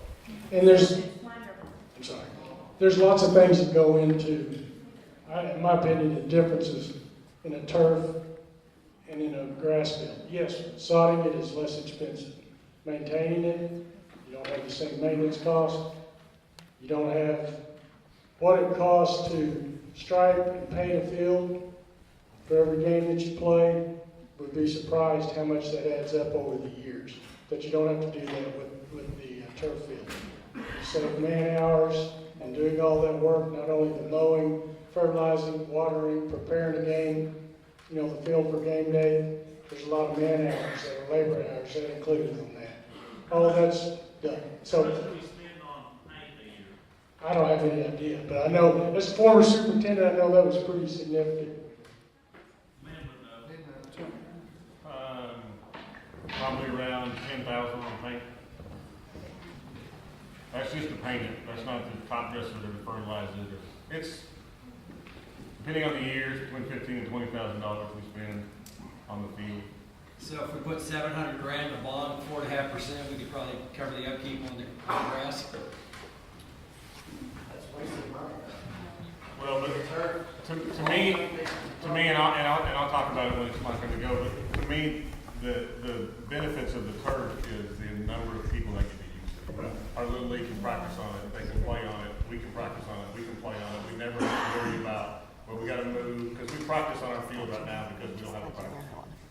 So we don't, right now we have to worry about, okay, this week we need to practice on the right side of the field between the 20 and the 30. So we wear out that part of the grass, and then next week we'll move to this part of the field, and then next week we'll move to this part of the field. And we really hope it doesn't rain because there's a Little League game that's supposed to be played tonight. And I don't want to tell the Little League guys that they can't play or they have to reschedule. And so there's a lot of things that go into that, where if it's turf, I don't care. I'm gonna dare the Little League to wear it out. Practice on it. You practice on it every day. We'll turn the lights on. You can go until your heart's content. Play as many games as you want. Play them all at home. I don't care. Host the Little League Super Bowl in Cashion every year. I don't care. I don't care if it rains 7 inches 30 minutes before kickoff to play on. So that to me is what is really exciting about the possibility of having a turf field is I don't have to tell anybody no. I don't have to say no, you can't practice, no, you can't play. So that and we can practice. We don't have to worry about, hey, it rained today, so we need to go in the gym or we need to go somewhere else because we can't get on the field because we're going to tear it up because we have a JV game on Monday and a Little League game on Tuesday and a Little League game on Thursday and a home game on Friday and another junior high game on Monday, and we're going to tear our field up in the first 3 weeks of school. So that to me is really exciting. Also, too, if we're going to spend the money to build a competition level track and hopefully host high level track meets, it would help a lot in the spring to have turf. Who covers the expenses? I'm just curious. I mean, who covers the expenses in 10 years to fix the turf? Excuse me. Who covers the expenses of the turf in 10 years? Because he's saying it's $100,000 to $300,000 to, is that what they said? To recarpet it? Who covers that? How does it get paid? How does it get? In like 10 years? What? Well, hopefully that we're in a situation we we can can do cover that. And you can also look at 300,000. it this way, the savings that you spend on Another maintenance bond? for all those years, track meets and other things will help generate enough revenue to make that payment when it comes time, in 10 years' time. It's a lot of money. Yeah, question in the back. Yes. Do you have a breakout on what each one of these phases, like the football field, the baseball field, the Expo Center, the ag thing? Do you have a breakout of what each one of them costs? Yes, construction manager does when he's up next. He does all the cost estimations, so he has that. Okay. And again, the exterior, again, try to match the existing facilities. In this facilities, you have dressing rooms, you have weight room, film room, coach's office, new concession, new public restrooms. One end is on the girls' end for dressing rooms there for your track, cross country. All the other weight room, training room, film rooms are in the middle. The other end of the building contains the boys' side of the dressing rooms, locker rooms. Nice covered area for the concession. Designated area for wall of fame. If you want to do something there, it's just an idea.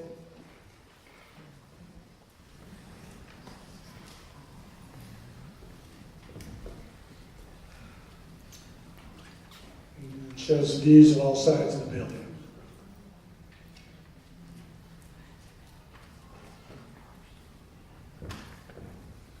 The next is the baseball dressing room dugout area. It has dressing rooms for high school, middle school, a small concession area. It's very similar to the softball dressing room that's just completed last year with the dugout in front, with entrances from the dugout into the locker rooms. And then there's a coach's office and some storage, other small rooms inside the building. Is there any way that we could make that building to where they could at least have indoor batting practice? We can do anything if you got the money. I mean, that's just the size, according to what the cost would be. Will that field be turfed too? No, right now that field's not scheduled to be turned. Will this building be the first thing to be built as far as that whole complex? Because our baseball has no parking, no seats for any. Those things, as we move through the design and get all that ready with the construction manager, all this will have to be phased, because as you can see, some things have to be done or other things can be finished. So that'll be something that'll be discussed with the school construction manager as we move through the project. Yes, sir. I couldn't hear, but she asked about, is this going to be turf as well, or is that just football? Just football right now. I've seen a lot of baseball games rained out over the decades, right? Just curious, that's to me seems to be the one you want to get the turf over this drainage. I can answer your question. In the state of Oklahoma, there's 3 schools that have turf. Putnam City Original has an entire field that's turf. Mustang has an infield that's turf, and Owasso has an infield that's turf. I looked it up on the internet just to make sure I was thinking right. And the internet's always right. So, 2 major league teams now have turf. All the rest of them have grass. Baseball, and I didn't grow up in a football school. I grew up in a baseball school, and so I played baseball or coached baseball since I was big enough to stand up. And we talked with Coach Mounts, and we discussed this about a turf field. And nothing's better and nothing's more American than a grass baseball field, freshly cut, striped, and looking beautiful. That is the greatest thing in the world. I love it myself. So when we talked about the facility, we talked about what we wanted was the best facility for baseball when we decided on grass. It wasn't a cost measure. It wasn't a if this is better or if this is cheaper. It was purely because we feel like that is the best baseball facility possible. possible. If you put in, our baseball field would only be used by the junior high and high school baseball. Because even if you did turf, you don't want Little League bases cut in the middle of your infield. You want it regular infield so it can play for a high school and junior high. So that's the other reason we went with the grass deal. So like I said, it wasn't a cost cutter. It wasn't, I mean, we wanted the best baseball facility possible when we discussed this. And that's what we felt like was best. So it's not a slap or anything of that nature. It's just what we thought was best because baseball and grass go together. So why no indoor batting facilities? Okay, indoor batting facilities. No, I haven't had it with you.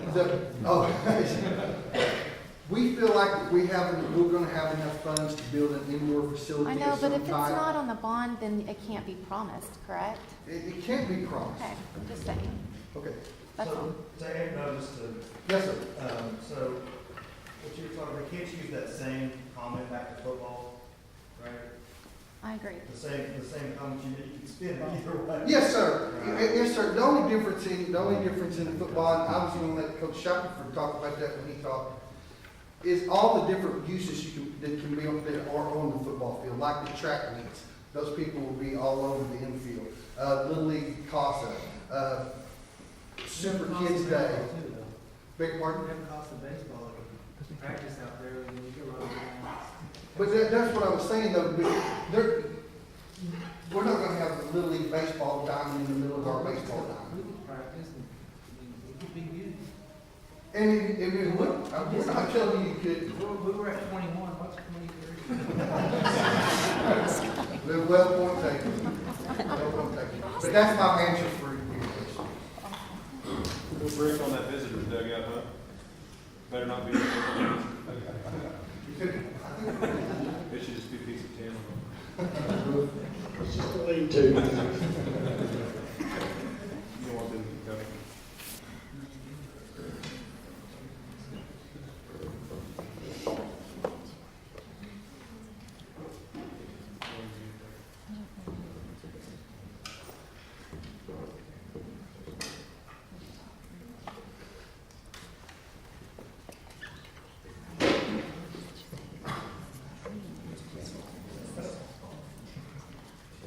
With the field being turf and the track, would there be the possibility down the road to host lower classification or higher classification playoff games? I know like Class B and Class C baseball or football has a lot of their state playoff games at Mustang or Yukon.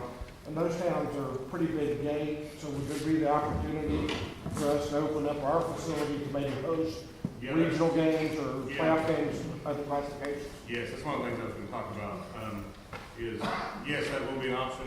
There's a push right now to make the third round of the playoffs in 3 of the classes, the neutral site games. Part of that big push is allowing school districts to decide where they want to host. So, the third round of playoffs in most classifications that this would deal with are schools that are on opposite sides of the stage. So that would be something that could really, we could take advantage of. I mean, we could be a neutral site game for a 2A school, or a 2A game, or a Class B game. Yeah. How much money would that generate? You get all the concession, and then you get whatever you charge.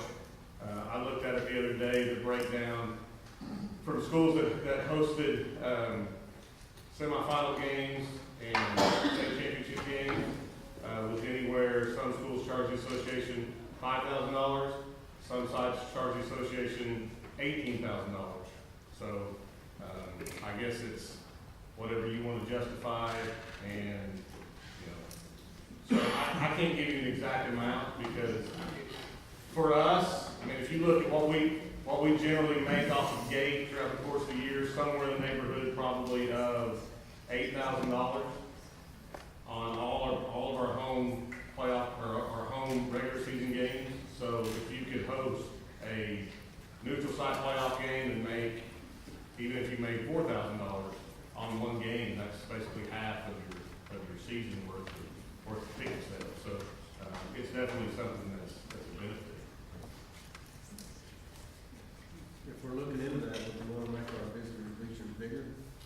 I don't, You only seat 300 people, they can look at that and say you're not big enough. You got off the field, you can't seat the people. well, not necessarily, I mean, possibly yes, but if you look at attendance, like you can go to LSSA and look at actual tickets that were sold at playoff games, very rarely are there more than 1,300 people in a game, for schools our size. I mean, huge games are 1,600, 1,800 people. We've never had a playoff game at Cashion where there's been, since I've been here, where there's been 1,300 people at a game. Or at least, that many tickets sold.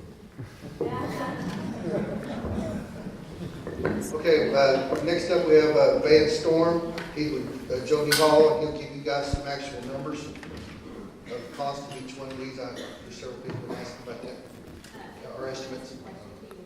Are any of these new facilities going to have tornado facilities built in them, or what's going on? At this moment, no.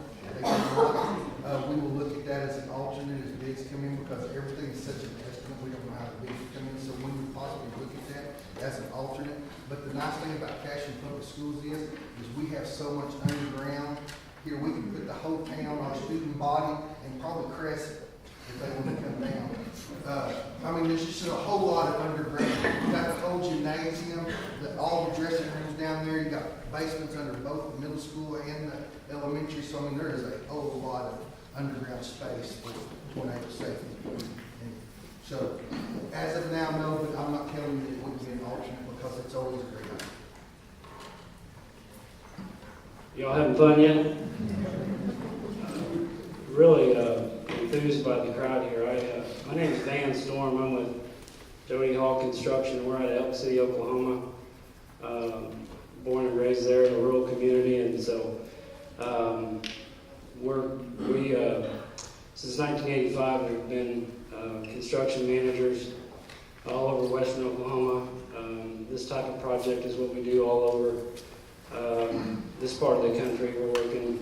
We just mentioned Crescent. We do Crescent's football field. We're working in Okarche and Kingfisher and some other places in the area. But we got introduced to this school last year with the last bond issue.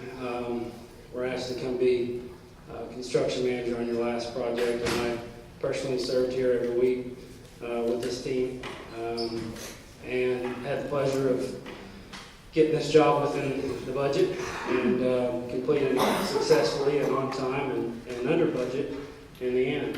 We didn't spend all the contingencies. So before I answer the gentleman's question about cost,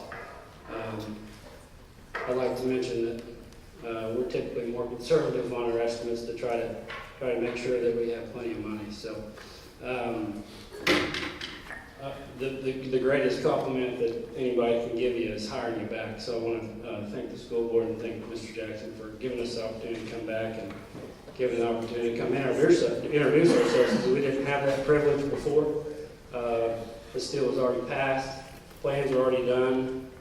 So we didn't have the opportunity to come meet the community. And this is one of the best parts of our job, is getting to come get entrenched in these kind of meetings. I get to go to meetings like this all over the state, and I was at another community the other night, and what Sammy's talking about before I get into construction, because I enjoy all of this.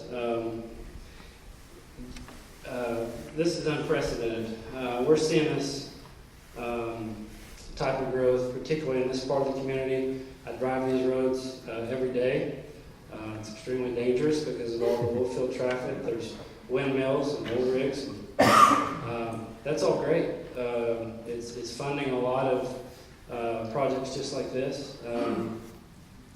And I was somewhere else the other night. Would you say you're 83 million on 500? Did you say 550 kids? So I just kind of track these numbers in my head, but there's a lot of communities. Elk City, where I grew up, we're a 4A school. I think we're fourth. What's our evaluation? But per student, it's like $4,000 or something crazy like that. So you're at like $151,000 per student. That's crazy. I understand the discussion. It sounds, it's all a really big project, and it's a lot of money. And when you get to that level and you have that kind of growth, a lot of people just don't know how to react to it. And so it's a little scary. But going back to what Jordan was saying, this is the property tax rolls. This is real stuff. We're doing it every day, and it gives you all have a very unique opportunity to capitalize on that. A couple other things before I forget it. I think Mammy asked back here about what happens in 3 years. You change your mind, you decide you want to do it then. Well, the other two things that happen, which everybody can relate to, is whatever estimate I give you tonight is hold in 3 years. That inflation is going to get you, and also interest rate risk. So a lot of the communities that we're working in are taking advantage of low interest rates in this environment. I don't know, what are you projecting to? Well, we're projecting 4.5. Current rates are, so we're selling for 3, 2. So everybody can relate to 3%, right? I mean, that's the interest rate environment we're in, and he's given a conservative estimate on interest rates as well. So that we get into all those details about money. I just want to remind people. And listen, we have nothing to promote. We're construction managers at risk. That's a service that we provide, just like the architect provides, and the school has that privilege to choose us to offer that service. So really just wanted to introduce myself and remind you of a couple of those facts about how that works. What's the gentleman that asked the question about the cause? Okay. Is there a specific project? All of them. Just a breakout for each one of them. Sure. Yeah, Chad just said they're going to post that on Facebook as well. So the detail. No, just for people that aren't here tonight, they can see that as well. So multi-sport facility, we got it at about $3.8 million. Baseball field house, $800,000. I'm giving round numbers, about $800,000. Baseball field with the field lighting is about 1.5. Show barn, 1.37. Field house and BOAG, classroom modifications, 200,000. Football field with field lighting is about 4.2, which is a big portion of it, which includes the turf.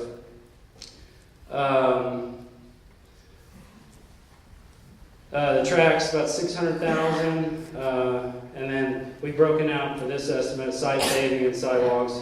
There's about 550,000 of paving there that you see, which we've isolated just to get a more accurate picture, so it's not allocated to each building. And then the weight training modifications, we put 100,000 on that. Less than 1% of the total cost on the modifications to the building that we just built. For those of you that are concerned about having built a brand new building and making changes to it, that gets lost, if you will, in the total cost of a project of this size. It's very minimal. Sheetrock, paint, some millwork, a little bit of flooring. It's not much to that. Does that answer your questions? Does all of that total 21 million? No, sir. You have to have architect fees, FF&E, furniture, fixtures, equipment. What percentage of architects do you? I'll let you guys answer that. 6%. Yep. And then on top of that, you have the bond cost, interest rate, right, to get you to 21 million. Yeah. The numbers I'm giving you are construction costs.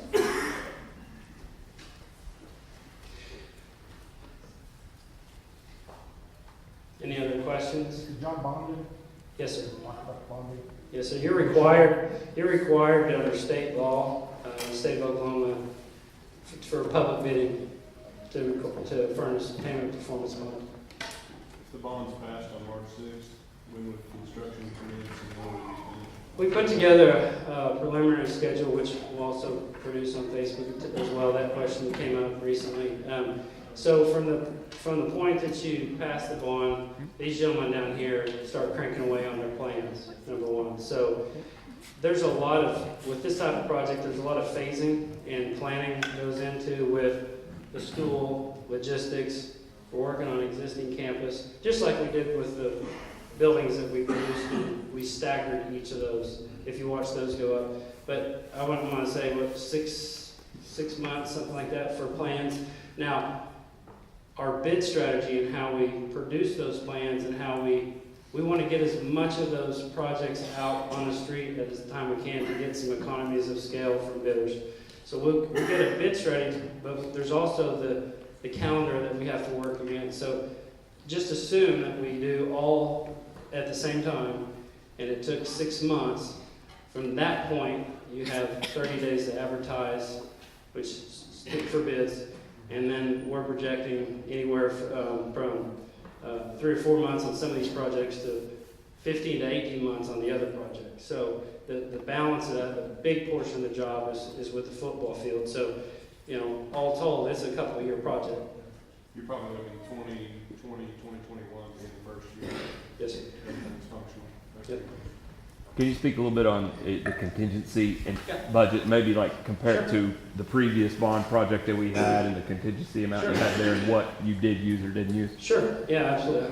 I actually love to answer that question here because it went so well. So on this project, does everybody understand how construction, would you like me to talk about how construction management works and the bid strategy? I don't want to get into bore anybody with details, but so the way that works is these guys draw up the plans. I'll try to be quick. These guys draw up the plans, and we work with them from day one on designing a project that's within your budget. From that point forward, once the bond passes, they're going to produce progress drawings, and with each set of progress drawings, we do an estimate as many times as necessary to make sure we're tracking within this bond. And that's what Chad was kind of trying to answer your question about the seat backs. So there's a strategy to that. You can put an alternate out there for seat backs and say, listen, let's just get a price for all seat backs. And if it's in the money, great, we award it, we do it, everybody's happy. If it's not, we didn't promise anybody that. We were just trying to you got to meet a lot of needs with a project like this. There's a lot of different groups, and that's a part of the strategy that we work with. So as we progress with the drawings, we progress with the budget, we have that bid strategy. With the last project, we weren't part of that. We were hired after the bond passed, after the plans were done. So when we first sit down, we dissect the plans and bid packages, so masonry, concrete, plumbing, electrical, gas, or glass, etc. We bid those in individual packages. So on bid night, we solicit bids from subcontractors to us. And on our project, I think we got about 5.5 bids per package, which if you're thinking about getting a bathroom at your house, you get 2 or 3 bids and compare the prices. So we get over 5 per package, so you get to dissect and see not only what the cost is, where the cost is, but who you're using. You know, who's actually coming to be your electrician. King Electric in this case at El Reno. So you get to see the known product, if you will. So my original estimate when I first sat down on that project was, I thought, you know, it's probably half a $5 million job, $5 million job. And bids came in at about $4.5 million. So we're about $500,000 under what we estimated this project to be. Then on top of that, we had a contingency in that job of about 5%. So the job afforded us about a 5% contingency. Are you with me? So really, by the time it was all said and done, we're on schedule, and we gave back $500,000 of unused contingency within the job. So what we thought was going to be a $5 million project really cost $4 million. On top of that, your taxes didn't go up. Is that what I heard? Pretty good deal. So I just want people to understand, like when Sammy's speaking about the extras, things that, maybe we can do at the end. That Yeah. The scale of what that bond was and the contingency and what was left, not to guarantee that's gonna happen this time. Yeah, every But day- if you do some simple Yeah. math of what that amount could possibly Yeah, be. absolutely. I went back and tallied it up last year, which included your deal. I believe we gave it back about $2+ million in unused contingency last year. We're just conservative, Western Oklahoma people, that's how we try to be. This is a complex project. I mean, you can tell by looking at the arrows, you're working at different areas on your campus across the state highway. You've got different types of construction, soil conditions. I mean, don't get me wrong, we're going to earn our money. But we try to be conservative going into these things. So we come out looking great, and you get a quality project. So, yes, sir. A minute ago, you were talking about that the math doesn't work on this, because you told about all these different projects and the cost, and that come up to approximately $12 million. And that includes the architect's fee, which is $1.2 million, and then the taxes at 3% is $600,000. All right, $630,000. So you've got this over projected by about $8 million. No, sir. There's no funny math here, and this will all be posted. It's just simply, I just need to walk you through it again. Well, you So- said all the numbers. So- Are you from Cashion? I grew up there. Okay, you live in Henrietta? No, you're from Henrietta, so I don't know what you're doing. I pay taxes here. Okay. He owns the property. Okay, thank you. Well, let me just try to answer your question. So we got $13.1 million in construction costs. I'll be happy to go through the spreadsheet with you again, okay? We got $13.1 million in construction costs, 6% architect fees, $787,000. We have $300,000 in technology, $91,000 for some miscellaneous paint project on the campus, FF&E, which is furniture to furnish the buildings, weights, whatever, tables, desks, chairs, and then $50,000 in other fees, which would be permitting fees, etc. So that totals about $14.6 million. So then this gentleman can answer the difference between that number and the total. So we've got 14.6 in brick and mortar, construction costs, equipment, and so forth. So why are we voting for 21? When I mentioned this was a series bond, we're breaking it up over 12 years. We're going to sell bonds every year for the next 12 years, much like we do on a car or on our home. When we pay that 12 years back, it adds up to 21 million. That's what we need to pay it back. So that's why we're voting on 21. Brick and mortar cost is at 14.6. We've estimated high on that interest rate. Hopefully it's lower than that. And instead of needing 21 million, we only need 20.5, 19.8 somewhere. But that's the total math of how it all adds up. So you got 14.6 in brick and mortar. By the time you pay it all back over time, it's 21. That's what we need to make all of our payments, so that's what we're voting on. Is that 3%? No, 3% right now, this type of project, when we're selling these, they're selling around 3%. We're assuming that it's going to cost us about 5%. So if rates move up before we can finance this, we have some room for error, if you will, that we can still deliver enough construction dollars and we still have enough to pay it back, even if rates go up before we can pull the trigger on it. Be happy to answer any other questions you guys have about construction management, or budgets. Can you speak to, and this may be for the architects or Sammy, the area where they're going to cross the highway to access the sports complex? What's going to be done there? Sure. Even before, We'll probably paint it. even before this bond issue is going to take place, this spring, I'm working with ODOT right now. ODOT, when I visited with them, I just wanted to see if they would put up our signs and our flashing lights and radar control. Then I got to visit with ODOT, and he said, well, hey, we might just buy them for you. And I said, well, great. We'll let you. So right now, we're in the process of that. So even if they don't buy them, we're in a position that we will put in school zone flashing signs, solar powered on each side, that will also have the radar and tell you how fast you're going. And I don't know about you guys, but when I go through school zones and it sits there and shows me that I'm speeding, I slow down. Now, is that gonna make everything safe? No.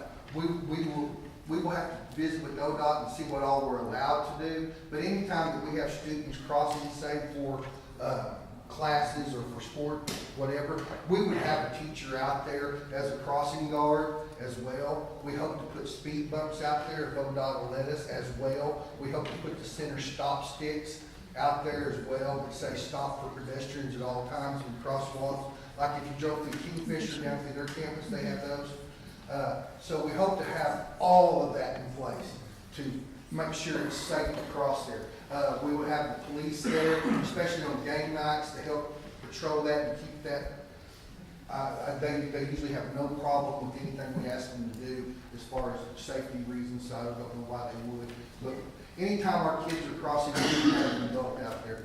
I've been in another school district where we had kids that crossed, and we had buses that pulled out, and I've worked a many-hour crosswalk meeting. So, I mean, it's doable, and sometimes it's cold, but it's what you gotta do. So those are the steps we would have in place. Okay. And those signs should be in place, this spring anyway, no matter if the bond passes or fails. I got one question. I know Van Gun's budget, and what is the percentage? Because last time we had some extra money to fix some things around the school. What is the percentage we have to use on these projects? So say Van does estimates and they came under, 10 million. Well, I'm just now. What's the percentage we have to spend on these projects? Right, so the Bond Proceeds Act dictates that when you vote a bond issue, by law, you only have to account for 70% of the money. Well, we've accounted for 100% on the total ballot. Of a bond project, you're supposed to spend 85% on that project unless it can be completed for a lesser amount. So if you can complete your projects for less than 85%, you don't have to, I always use the phrase, you don't have to gold plate the toilets just to hit 85%. But if you leave something off of the ballot and you did not, that's where you could run into issues if you did something that wasn't on the ballot. Clear as mud? Yeah, so when Van gets this thing done for 12 million, exactly how we want it, the school's gonna get back 2 million to go do other things. Yeah, they could, yes. Now, if you have extra money, right, if you have extra money available, the Bond Proceeds Act says regardless of why you get low bids, someone donates, doesn't matter. If you have extra money left over, those monies can be spent on other bond type items. You could never transfer them to salaries, you could never do any kind of compensation stipend. So you can either do additional classroom and equipment projects, storm shelters, some of these other upgrades, baseball turf if they decided to, some of those other things, it would be a school board decision, or you can pay down the debt. But again, that's a school board decision at that time. Yeah, so Stephanie, where we went to junior high, Elk City. So when we got done with the $28 million project in Elk City with this guy right here and this guy right here, we had about $1 million left over. So we go back to the old junior high and renovated it, and it looks amazing. We spent $600,000 on that. Shattuck, we went and built the batting cage. Hinton, we went and built a new parking lot. So those are real projects, $500,000 projects that we have the opportunity to go enhance the district over and above what the promise was. So you can't promise those things. You can't say, well, we're going to do this and we have this left over. Those are extreme scenarios that things went great, and that's what we always hope for. But there's lots of variables, lots of factors. It's always on me, believe me. Always on. Can you think of specific projects that haven't came in significantly under the bonds budget? Under the bonds budget, you mean when they sold the bond? Your construction piece of the bond budget. Oh. In other words, do you have a good track record? I'm not a big stat keeper, but I'm like 32 for 32.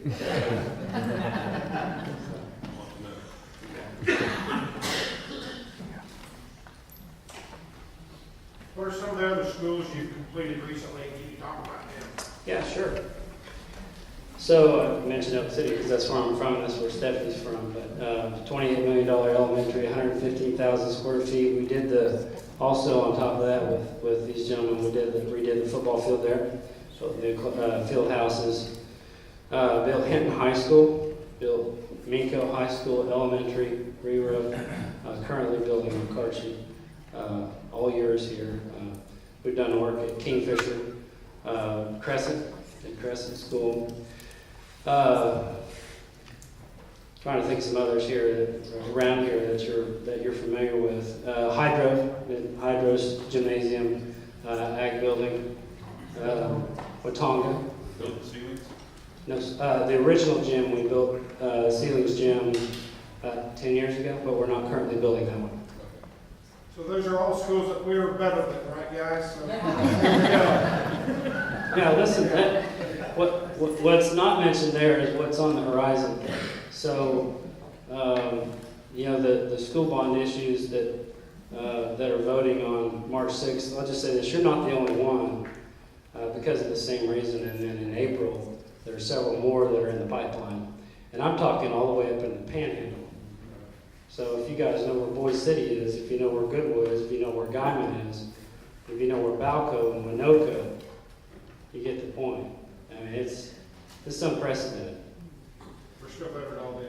That's right. Do you see increased economies of scale when you have that many projects working? Absolutely. Or does that drive up material cost? No, absolutely. You get more bang for the buck. So just think, if you're a contractor, if you could, you guys happen to have an electrician that we work with that lives in your district down the road. You don't think he wants to be working down here when he just built his new house. There's an extreme economies of scale to having,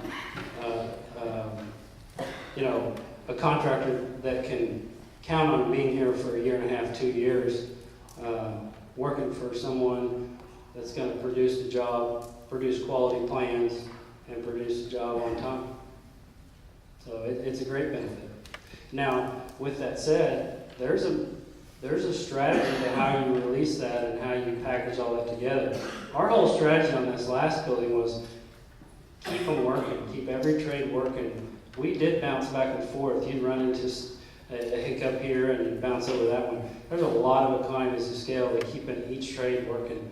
They're profitable that way. If you got to stop and leave, that doesn't work. But especially on a bigger job like that, that won't be a problem keeping them working.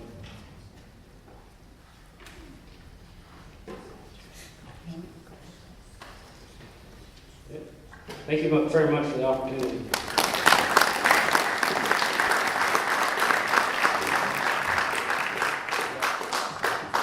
Man always gets a plus. Always. All right, Coach Shackelford's going to come up and talk to you a little bit about some numbers, students and athletics.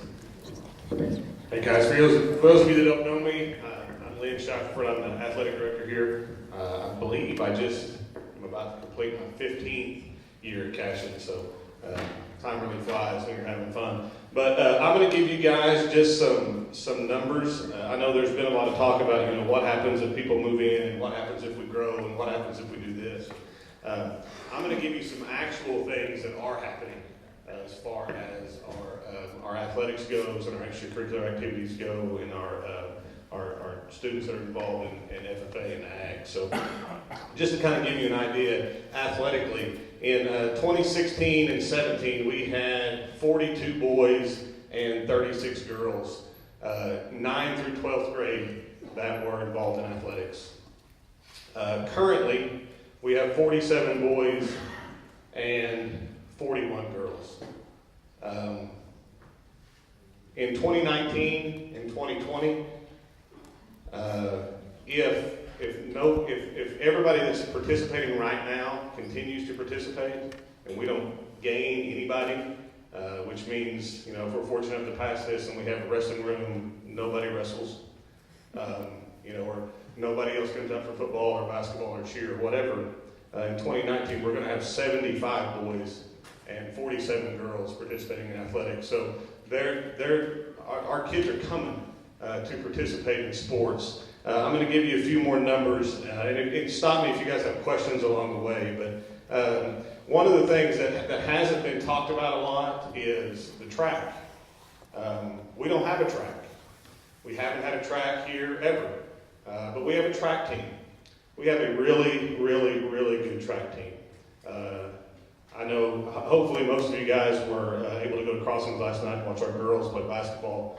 And if they play like they did last night 4 more times, they're going to bring home a gold basketball in a couple of weeks. Our girls track program kind of rivals that right now. If you just look at success that they're having that without a track. And if we said we're going to play football next year and we're not going to have a football field, we'd have some problems. I mean, we'd have a lot of people that were upset that we weren't going to do that.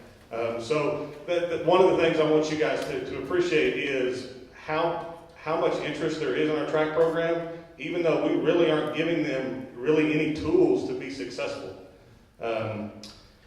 My daughter came home last week and she said, hey Dad, can I run track this year? And I said, sure, that's great. She was excited. She said, hey, we get to run on the football field.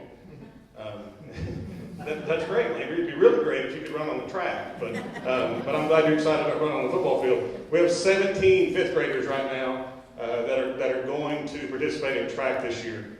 Our junior high track numbers right now, and this is probably about half of our 6th grade, our 7th grade, and our 8th grade is what our junior high numbers kind of come from right now, because a lot of our 6th graders don't all participate with us. A lot of them still just do CASA stuff. So our junior high track numbers, we have 33 in the junior high participating in track. This is boys and girls. We have 25 in the high school. They're coming. There's more coming. If you look at football, we have 28 junior high football players. That's in 2.5 grades.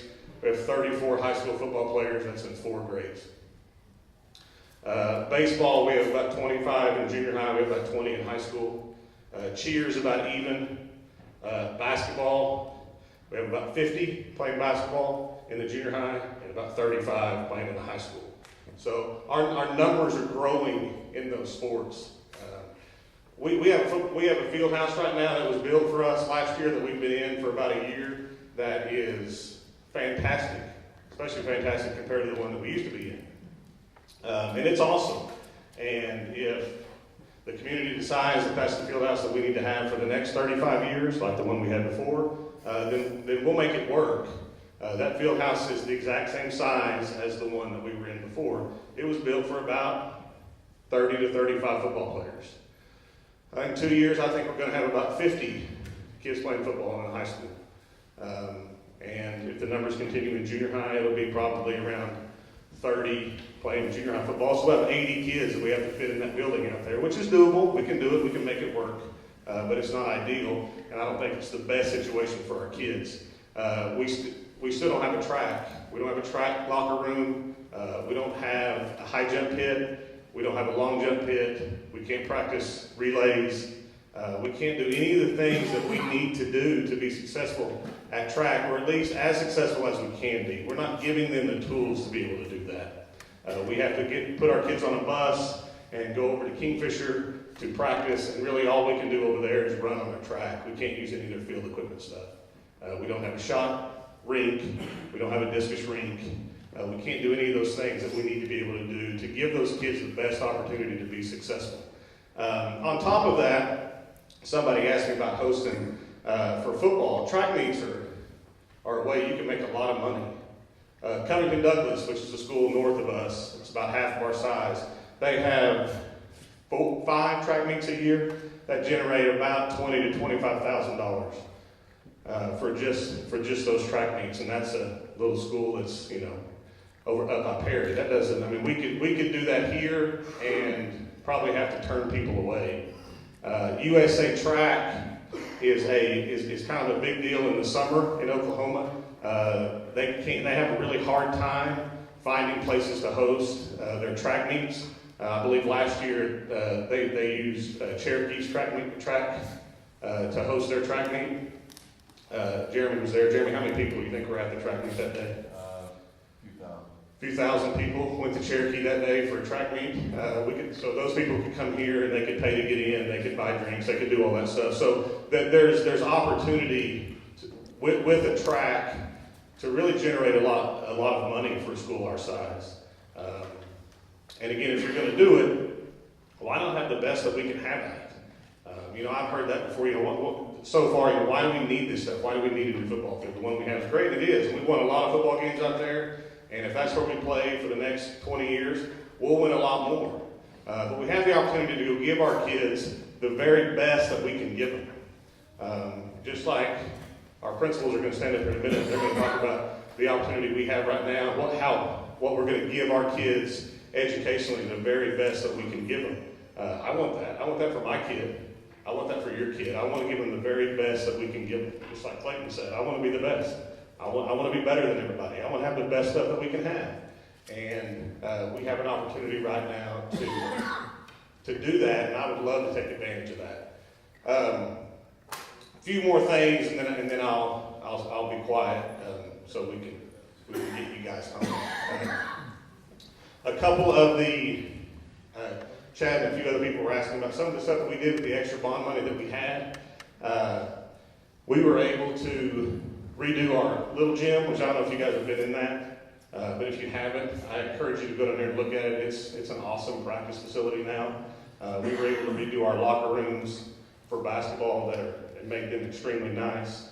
One of the things that I'm excited for that potentially we can do if this passes is, for those of you that grew up here, if you remember the room on the south side of the little gym, it used to just be one big room.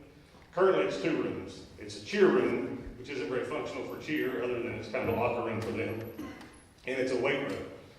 Well, since hopefully we'll be able to give cheer their own space, which would be awesome, we can take that wall out, that's a temporary wall, and we can make that one big room again.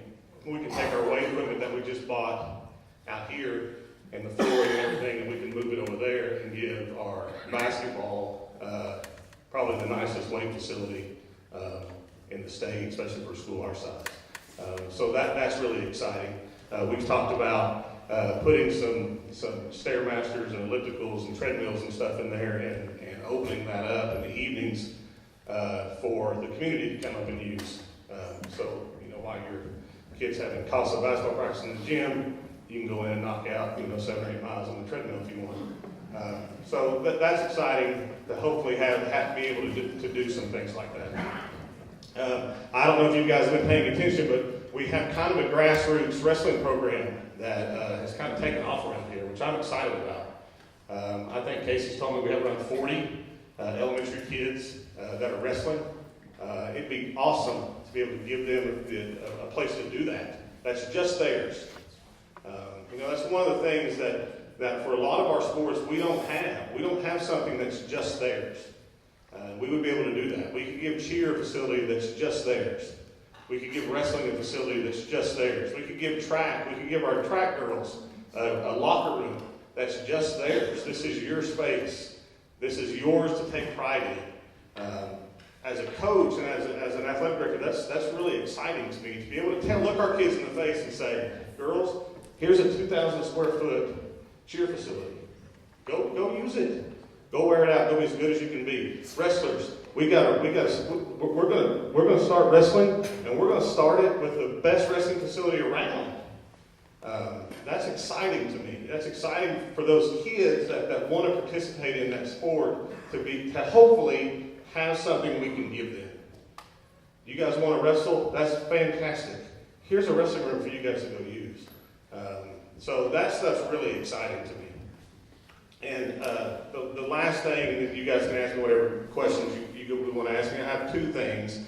I've had people ask me, why are we doing all this stuff for athletics and ag? Why are we doing it now, or why are we doing it at all? We looked at some of the numbers the other day. Of our high school kids, 77% of them are either involved in athletics or ag, or a combination of both. It's important to our kids. It's important to our community. It's important to our parents. Mrs. Broadbent gave me some numbers the other day about our graduating class last year. We had 42 high school seniors. 24 of them received scholarship money. 20 of the 24 were involved in athletics or ag. It's important. It's important to our kids. I want to be able to give them the nicest stuff that we can give them so that we can be as successful as we can be in those things.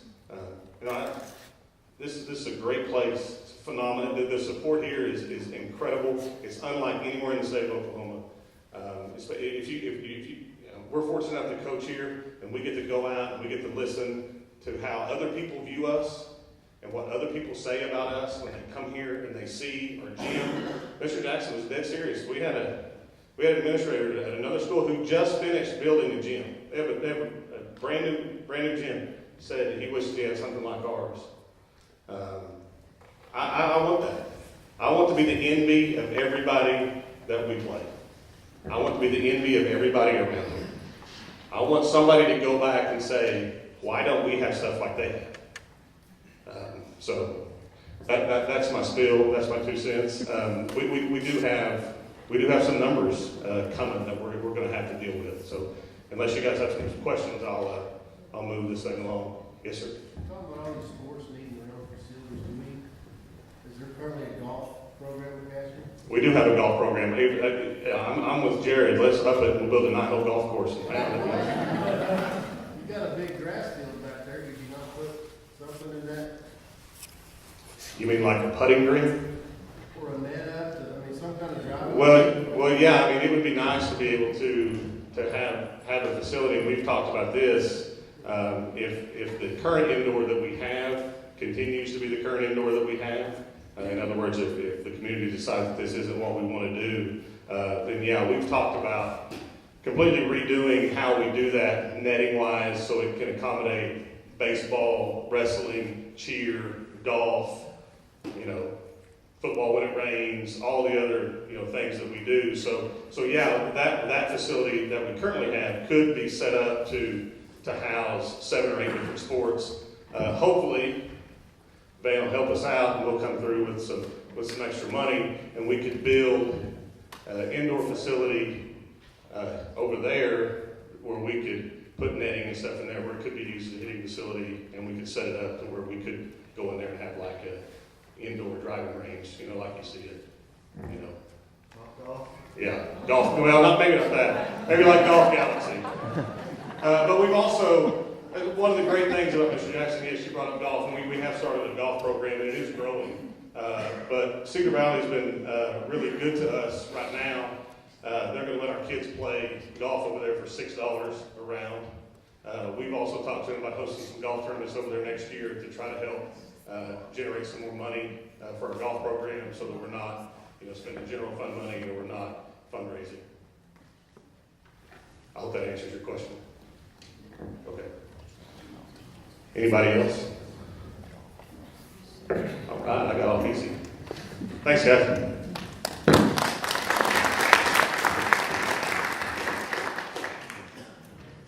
Our 2 principals will now give you some talking. They're going to talk to you about the education side and things that we have going on here at that. And I don't know what time this breakfast will be served shortly. All right. Good evening. My name's Ryan Shank. I'm a 6th through 12th grade principal. If you don't know me, we've gone way longer than we expected and planned to go, and that's awesome, really. I appreciate you. I know we've said that a lot. I am not surprised by the turnout we had this evening. I'm always surprised by the support and appreciate the support that we have in this community. I'm a newbie. This is my 6th year here. And I can remember before I had my first interview coming to an event at Cashion and to a basketball game even, and seeing the support and discussing with my wife as looking at this as a potential place that we'd bring our 2 kids and saying, that was crazy. Those people are crazy. And that was not a bad crazy. Full of support and passion for the community, passion for the students, passion for academics, athletics, everything. We just had a Cashion Education Foundation dodgeball tournament, and you guys raised over $20,000. Last football fundraising auction we had raised $18,000, $19,000. Anytime we ask for something in the community, you guys come through, and it's appreciated. All evening we've had some really great questions. This has gone better than I could have ever expected. There's been, every question that's been asked this evening has been very fair. We've had some great discussion, and I appreciate all of you who have brought your input. All we have wanted all along, using social media, push notifications, sharing everything that we possibly can, is to have as much participation in this election as we possibly can. We want informed decisions to be made so that when you guys go and show up to vote, you know what you're voting on, you know what's going to happen tax-wise, you know what's going to be built, and all of those things. That's all that we've ever wanted, and I appreciate the questions that have helped, I hope, clarify a lot of what we've gone through this evening. What I want to do really quickly is talk about a few of the things that we've been doing in the high school, 6th through 12th grade, and mention some of the things that we hope show that we've been a good steward of your money. First of all, enrollment today is 555 in the district. My first year here was 485. So we're up 70 in those 6 years. Granted, there was a weather event that affected, I believe, some of the, or that attendance, that enrollment shortly before I came, and it was a little closer to 500, but you can't take away the fact that it was 485 and it's now 555 in 6 years. Francis Tuttle, which you guys voted for, and I know it was brought up earlier by a gentleman that I believe has left, talking about our shop and some of those facilities and programs that we had in the past, that I had when I was going to school at Watonga, that are great for our students. If you haven't had the chance to ever go to Francis Tuttle and take a tour of any of those facilities and see what you guys are paying for and the opportunities it gives our students, I suggest that you take advantage of that, because it is tremendous. I've been in their auto mechanics facility, I've been in their carpentry and cabinetry facility, their culinary, those are all cosmetology, as well as their academies for engineering and biomedical, and the new computer science academy. Those are facilities that we could never, in a size of school that we are, be able to provide. Career Tech has a tremendous amount of money, and we couldn't provide those type of facilities even if we were to say, okay, we're going to have a shop program now. We couldn't provide the type of equipment that they have over there for students who elect to go over there and take transportation that's provided. I know it was mentioned to go all the way to Career Tech, and it's not that it's that far, and that transportation is provided. And beyond that, you may not be aware, but we are given money by Francis Tuttle because we provide the transportation ourselves instead of using their transportation, which is an option. Because we provide transportation to Francis Tuttle, we are given compensation for that, and we've been able to use that compensation to put back into our transportation. We have a current leasing program where we have 4 brand new buses in the loop every day. They're air conditioned. And those are on lease. Every 3 years, we get 4 new buses. That's paid for by our partnership with Francis Tuttle. We have a new STEM lab that was built over here in the middle building. 2 classrooms were combined into one in partnership with Francis Tuttle. And in that STEM lab, kids are able to take robotics, automation, and other classes in terms of STEM that we hadn't had before in Cashion. And what I'm able to do currently is every 6th grader that comes through is able to go to STEM class for half the year, and they're also able to go to band classes for half the year. That way, everyone in 6th grade gets exposure to those two programs, and then my hope is, and our hope is, that those programs then continue to grow after they leave 6th grade. In 7th and 8th grade, those are electives much as they become later in high school. STEM-wise in high school, we have the opportunity for kids to go to Francis Tuttle, to the Engineering Academy, where they can continue to pursue their interests in STEM. STEM, science, technology, engineering, and math, by the way. But Design and modeling, sorry, was the other class that those students are currently taking. We have automation, robotics, design and modeling, and then 2 more are going to be added next year, so that we have six of those classes rotating through our 6th, 7th, and 8th graders in that STEM lab. That STEM lab, half of it's a classroom, half of it's a lab. The lab, well, each one of those 2 rooms has a brand new smart board. I don't know if you're familiar with smart boards. We have had, I believe the Education Foundation has previously helped put smart boards in our classrooms in the past. You have to keep up with the projectors with those, obviously the software and other features. The new smart boards are pretty much a large touch screen. It's like a giant iPad on the wall, 55 inches of it. They don't have a projector. They're awesome. Well, Francis Tuttle put 2 of those in that lab. We've been able to see those. Other teachers that are around are able to see those and say, that is impressive. And Mrs. Lujan is able to show our teachers what those can do. We hope that if you choose that this is the direction we want to go with this bond, part of that is including putting those smart boards in every one of our classrooms, the brand new smart boards.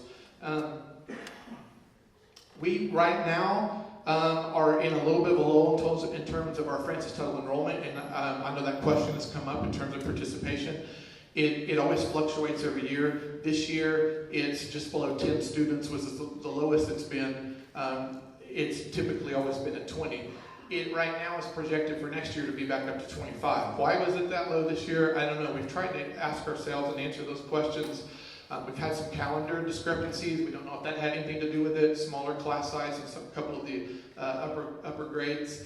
But in terms of right now who's going over there for their interviews, as well as who is telling us they're coming back, out of those students that are currently going, we're projecting that we'll have 25 over at Francis Tuttle next year.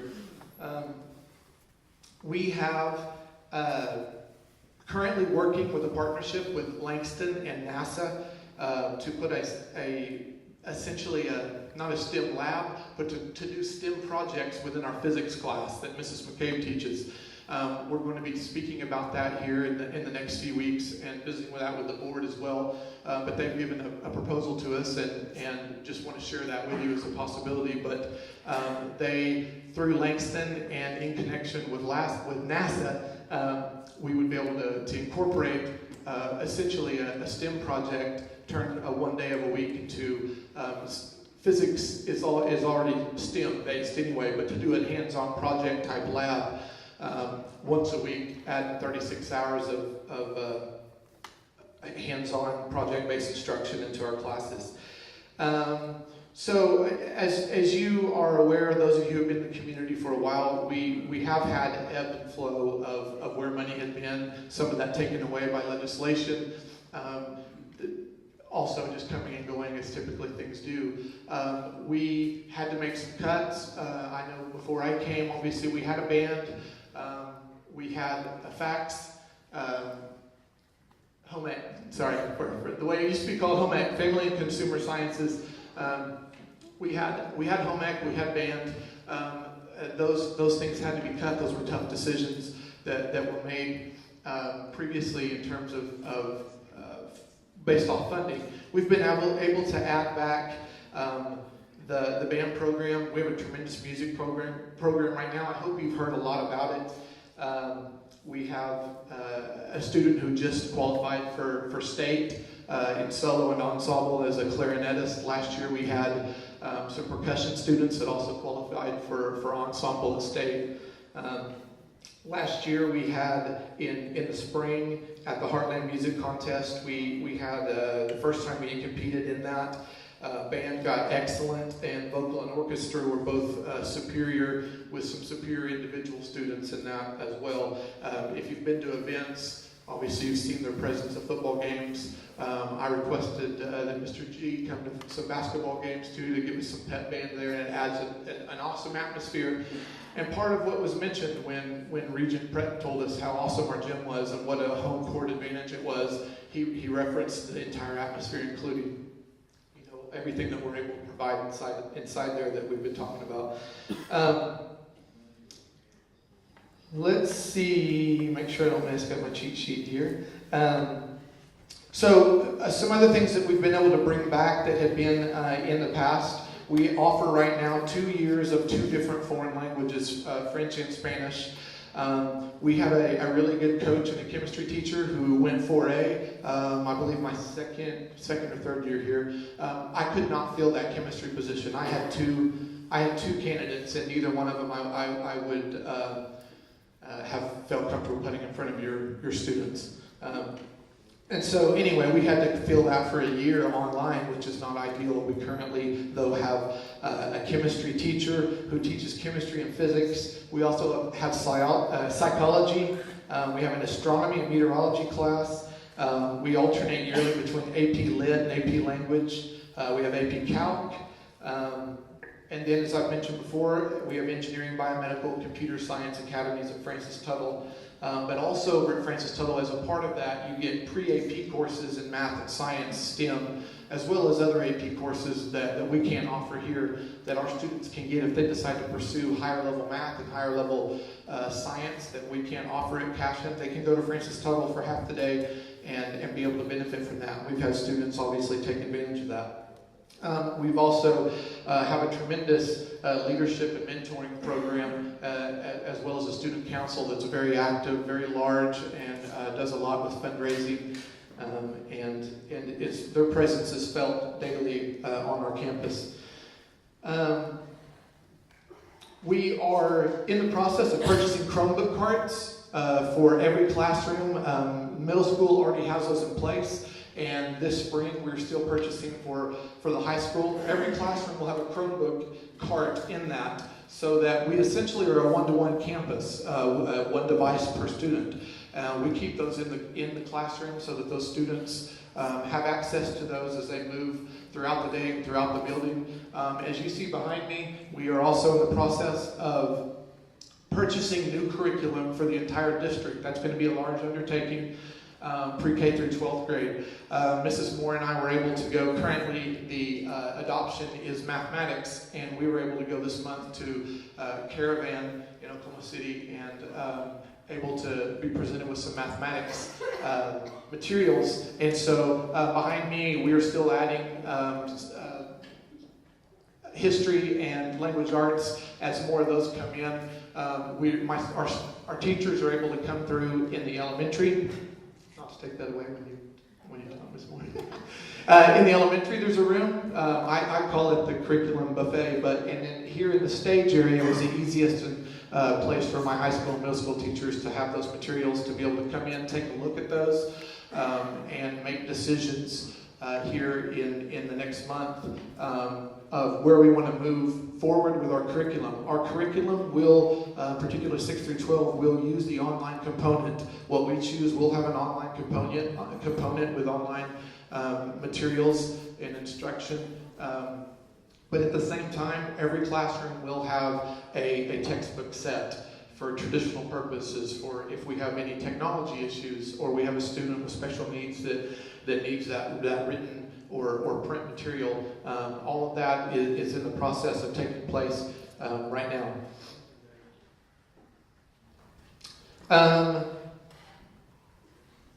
And let's see, we've already mentioned about the terms of scholarships. You know, last year we had 24 students who had scholarships, which is impressive.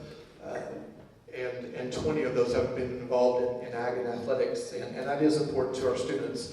I'm going to go through really quickly. We've tried to push this out and make this something that everyone can be aware of. But these are some things that we have been doing with our general fund monies. I'm just going to go through the list here. Some things that we've been doing in place that aren't tied to a bond. Things that we've been doing for our students and for our facilities, and that we will continue to do despite what, or regardless of what happens with the vote. We have converted the swimming pool into an indoor facility, but we've also heated and air conditioned that indoor facility. We renovated the high school basketball locker rooms, partnered with PTO to purchase these new curtains. If you hadn't noticed, those are new curtains in here in the auditorium, and thankful for PTO for helping on that as well. We will be putting new sound, lighting, and video systems in here. That is in the process as well. We already have a quote on that, and that's something that's needed if you've been in here for music or see that we have a snake here connected to this microphone. Updating that in here in the auditorium. New carpet and tile in here will be coming in the fall. No new carpet in here currently, sorry. We've renovated the ACT classroom, you may have seen during Achievement Day. Risers and equipment for the elementary music room. Renovated the practice gym and the breezeway. We added the new digital marquee for the school. Did the gym court makeover and painting all around in the gym. Purchased a court maintenance machine, which I call the Zamboni, and Super Dave, as I call him, likes to run that thing. We did some more gym touch-ups. Concrete sidewalks around the field house. That wasn't originally as part of the bond and the plans there, but to increase that concrete around there for safety and aesthetics as well.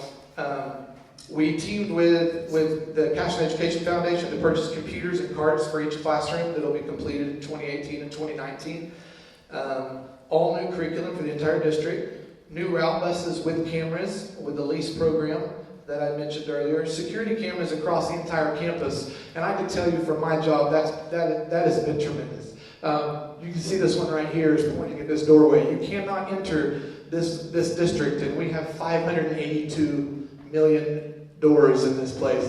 But from outside, you can't enter in here without being on candid camera. And it's HD and on a DVR. And so, unfortunately, I've had to use that a few times, and it's been, Mr. Vandorf and I were talking about that for the way the video was before.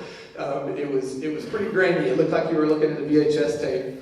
And sometimes, unfortunately, unusable. But that, we've added, I believe there were 60 cameras in that project. We're going to be, we've put LED lighting all across the entire campus. There's not a bulb in the campus that isn't LED currently. And we're doing new instruments for the band program in 2018, 2019. Bringing back, obviously, band, vocal, and elementary music. And we've added an elementary teacher and an aide. And we are currently in the process of adding back that FACS program, the home ec program. I already mentioned STEM, and we've already talked about our attendance stipend and our loyalty stipend, and then we're doing bleachers and press box for the softball in the fall. Again, I appreciate you all being here. I know that you're all passionate. You all have had different opinions.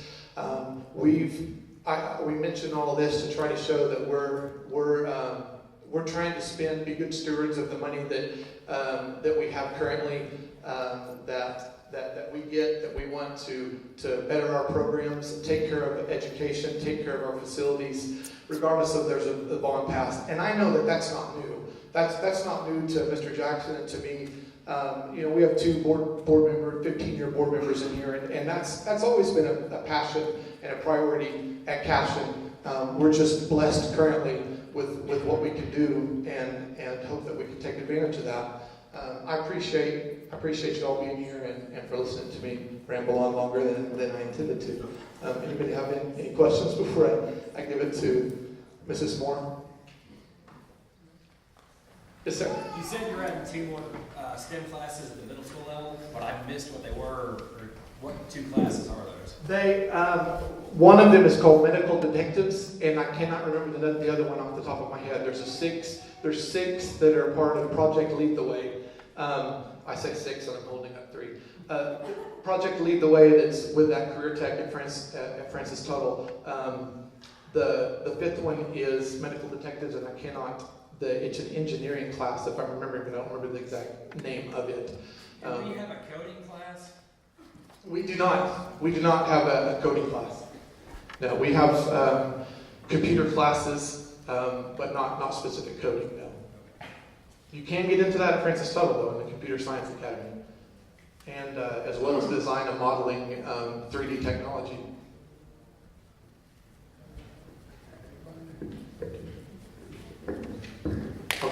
thank you very much. And he said he wanted to go first. All right, so I'm gonna be real quick. Ready? Someone time me. Lots going on in the elementary. So I am, let's see, a year ago next week, I was hired. So I guess you could call me the rookie, right? If you're the newbie, I'm the rookie. But this is my 20 plus years in education. And I can tell you, being in districts like Mustang and El Reno and more, working in very large school districts, I don't want to be any other place but Cashion. My daughter graduated from Norman North High School. I can tell you that's a nightmare.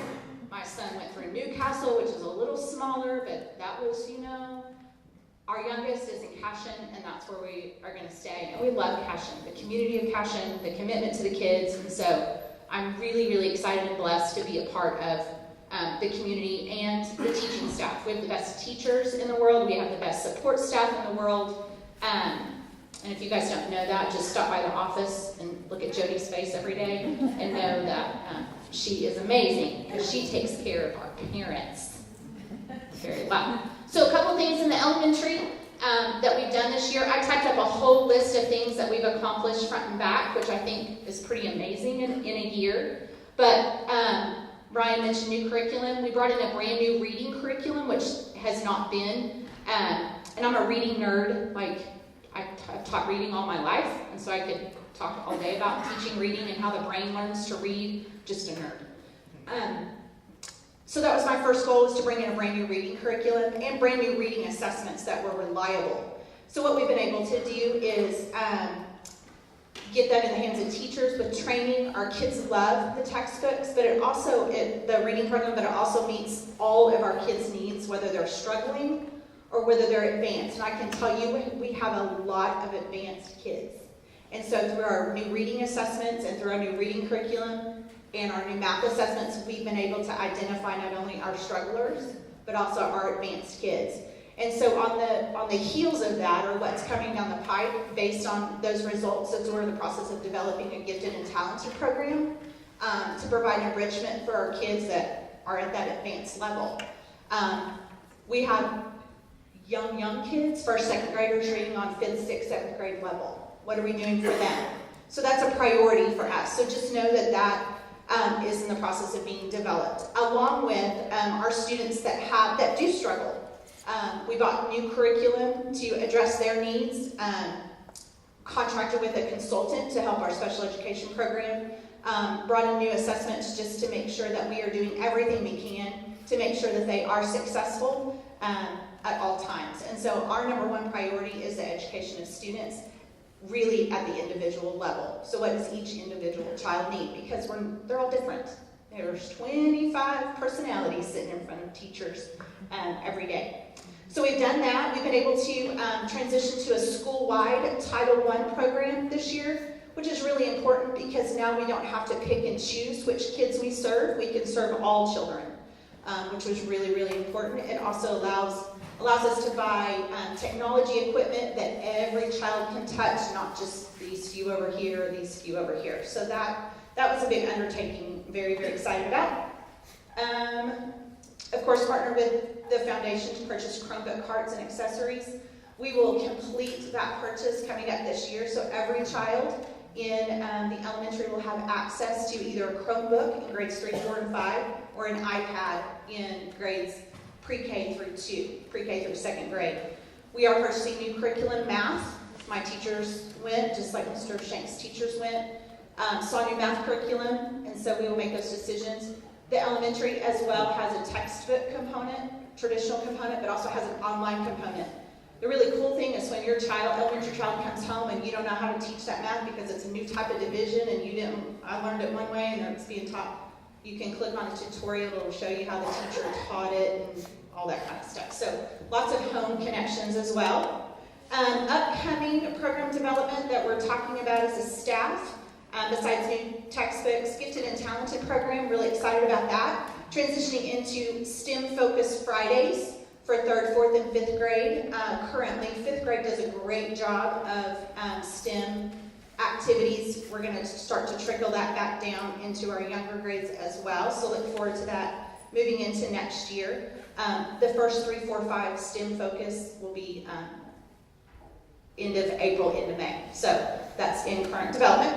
Additional technology, like I said, we're going to bring some things to the teachers to make their lives easier, more efficient. There's a program called GradeCam. It automatically grades things for them, dumps it in so they can spend more time with your kids and less time grading papers.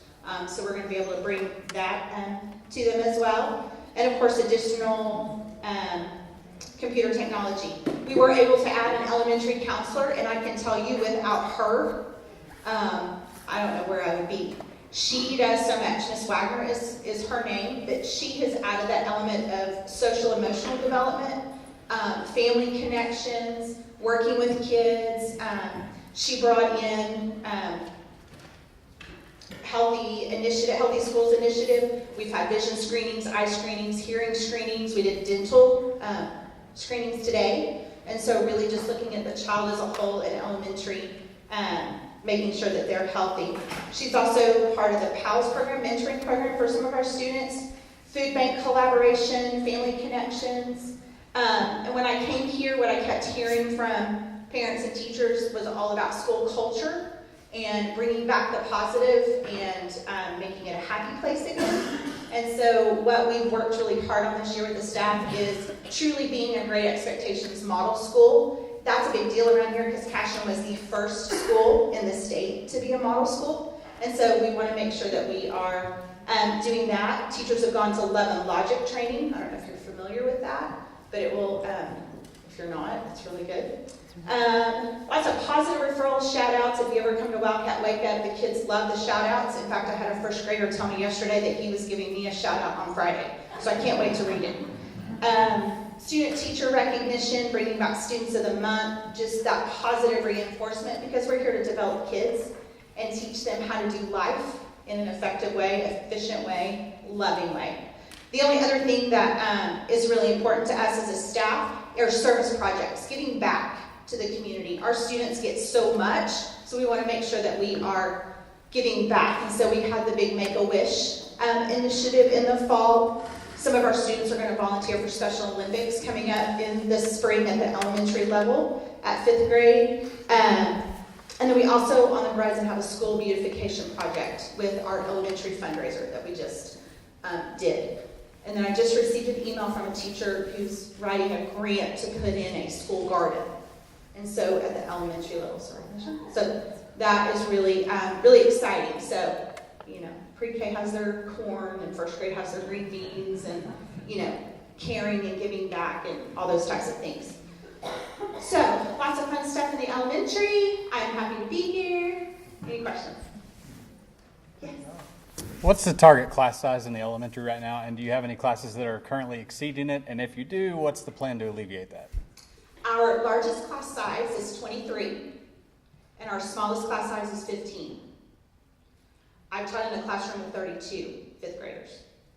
So I think our teachers, it's great. Class size is great. And I don't have any concerns. 25 would be the max for efficient learning, effective learning. But right now, our smallest is 15, our largest is 23. Okay, and the grade level that has 23 in both classes, we hire a teaching assistant to help with that. Any other questions? How many students can fit in the elementary classrooms currently? Currently? 25. About 25. Our newer building, we can fit a few more than that. But that's not effective for learning. So. What if in the future, if you get class sizes of 35 kids per classroom, what are you going to do to accommodate that? You want to address classroom across the district? If we got bigger classes, well over our maximum 25, we would hire another teachers. We do have open classrooms as of now. We could do that. We could, if we have to expand to house another whole class, we can do that quite easily at this moment. You have extra ones in the elementary currently? We do. We have one empty classroom currently. And we also have with the basement classroom we developed for the extended care, we moved extended care up, so we can have another classroom there. We also have a computer lab that we can make into a classroom, and we can also move some other things around where we can have some more classrooms if necessary.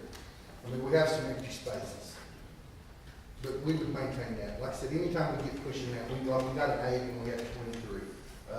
Mrs. Moore is a big believer in that, and we do everything to support her in that, keeping the class size down, keeping our quality of education high. Is that a concern if you get every class, say K through 5, you got 30 kids per class in every class? Is that a concern if the elementary is fairly legitimate? Classroom sizes? If you're going to grow, then every classroom is going to need to accommodate more people. Yes, sir. Is that a true statement? Yes, yes. I don't understand your question, I'm sorry. If every class grows to 30 kids per class, can we accommodate that? No, if we grew to every classroom had that, we would look at building an elementary school. And that's what we talked about earlier, our bonding capacity would allow us to do that. I mean, if you talk about, if you put every classroom, like we said, there's approximately 40 classrooms in our district, and you put 25 in each one, that's 1,000 students. Is what we can have comfortable. We get over that, and I don't even think we would get to that point. To be honest with you, that's just some numbers to throw out there. When we get to crowded to where we're too big to comfortably have class and have educate effectively, then we would build an elementary. And our bonding capacity would allow us to do that. Jordan talked about earlier. That's a lot of kids you're talking about too, though. I'm just talking about elementary, I'm not talking about school.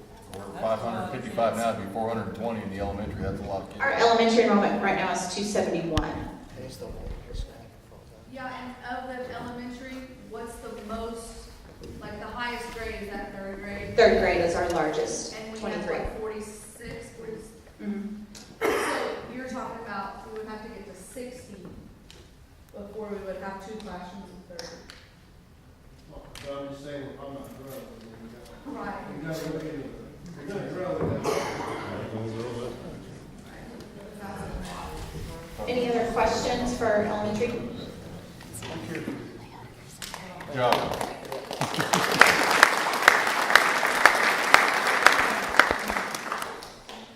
Hey, everybody in this room loves Cashion. Everybody in this room loves their kids.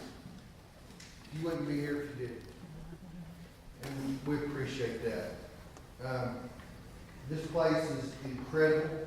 It's an incredible school, it's an incredible community. I've been in several school districts, and there's no place in the world I'd rather be. I've said that a million times, and I mean it. There's no place I'd rather be. This is an incredible, incredible community. You should be proud of it. I know you are, or like I said, or you would not be here. Vote. That is the key to this whole deal. Vote. Every person has one vote. Please vote. Please have somebody, get 5 people and ask them to vote.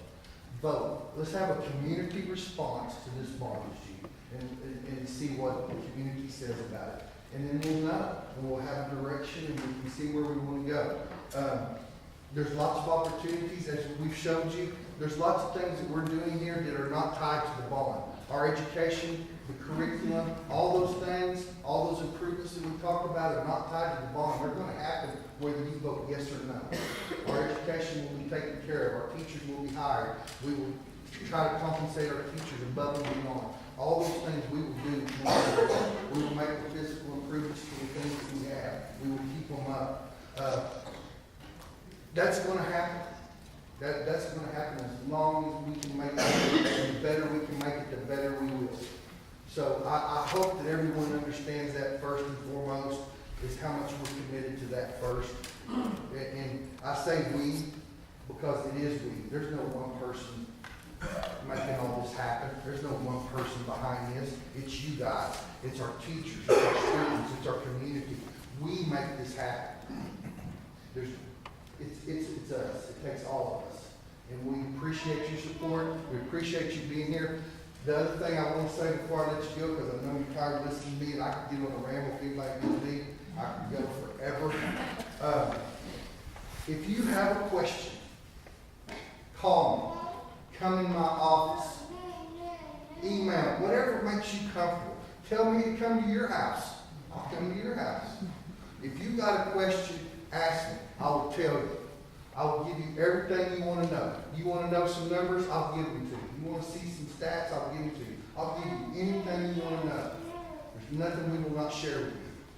Just ask. That's all I ask for you to do is ask. And if someone else has a question and you can't answer it, come see us. And we will answer it and be glad to answer it. Happy to. Thank you and good night.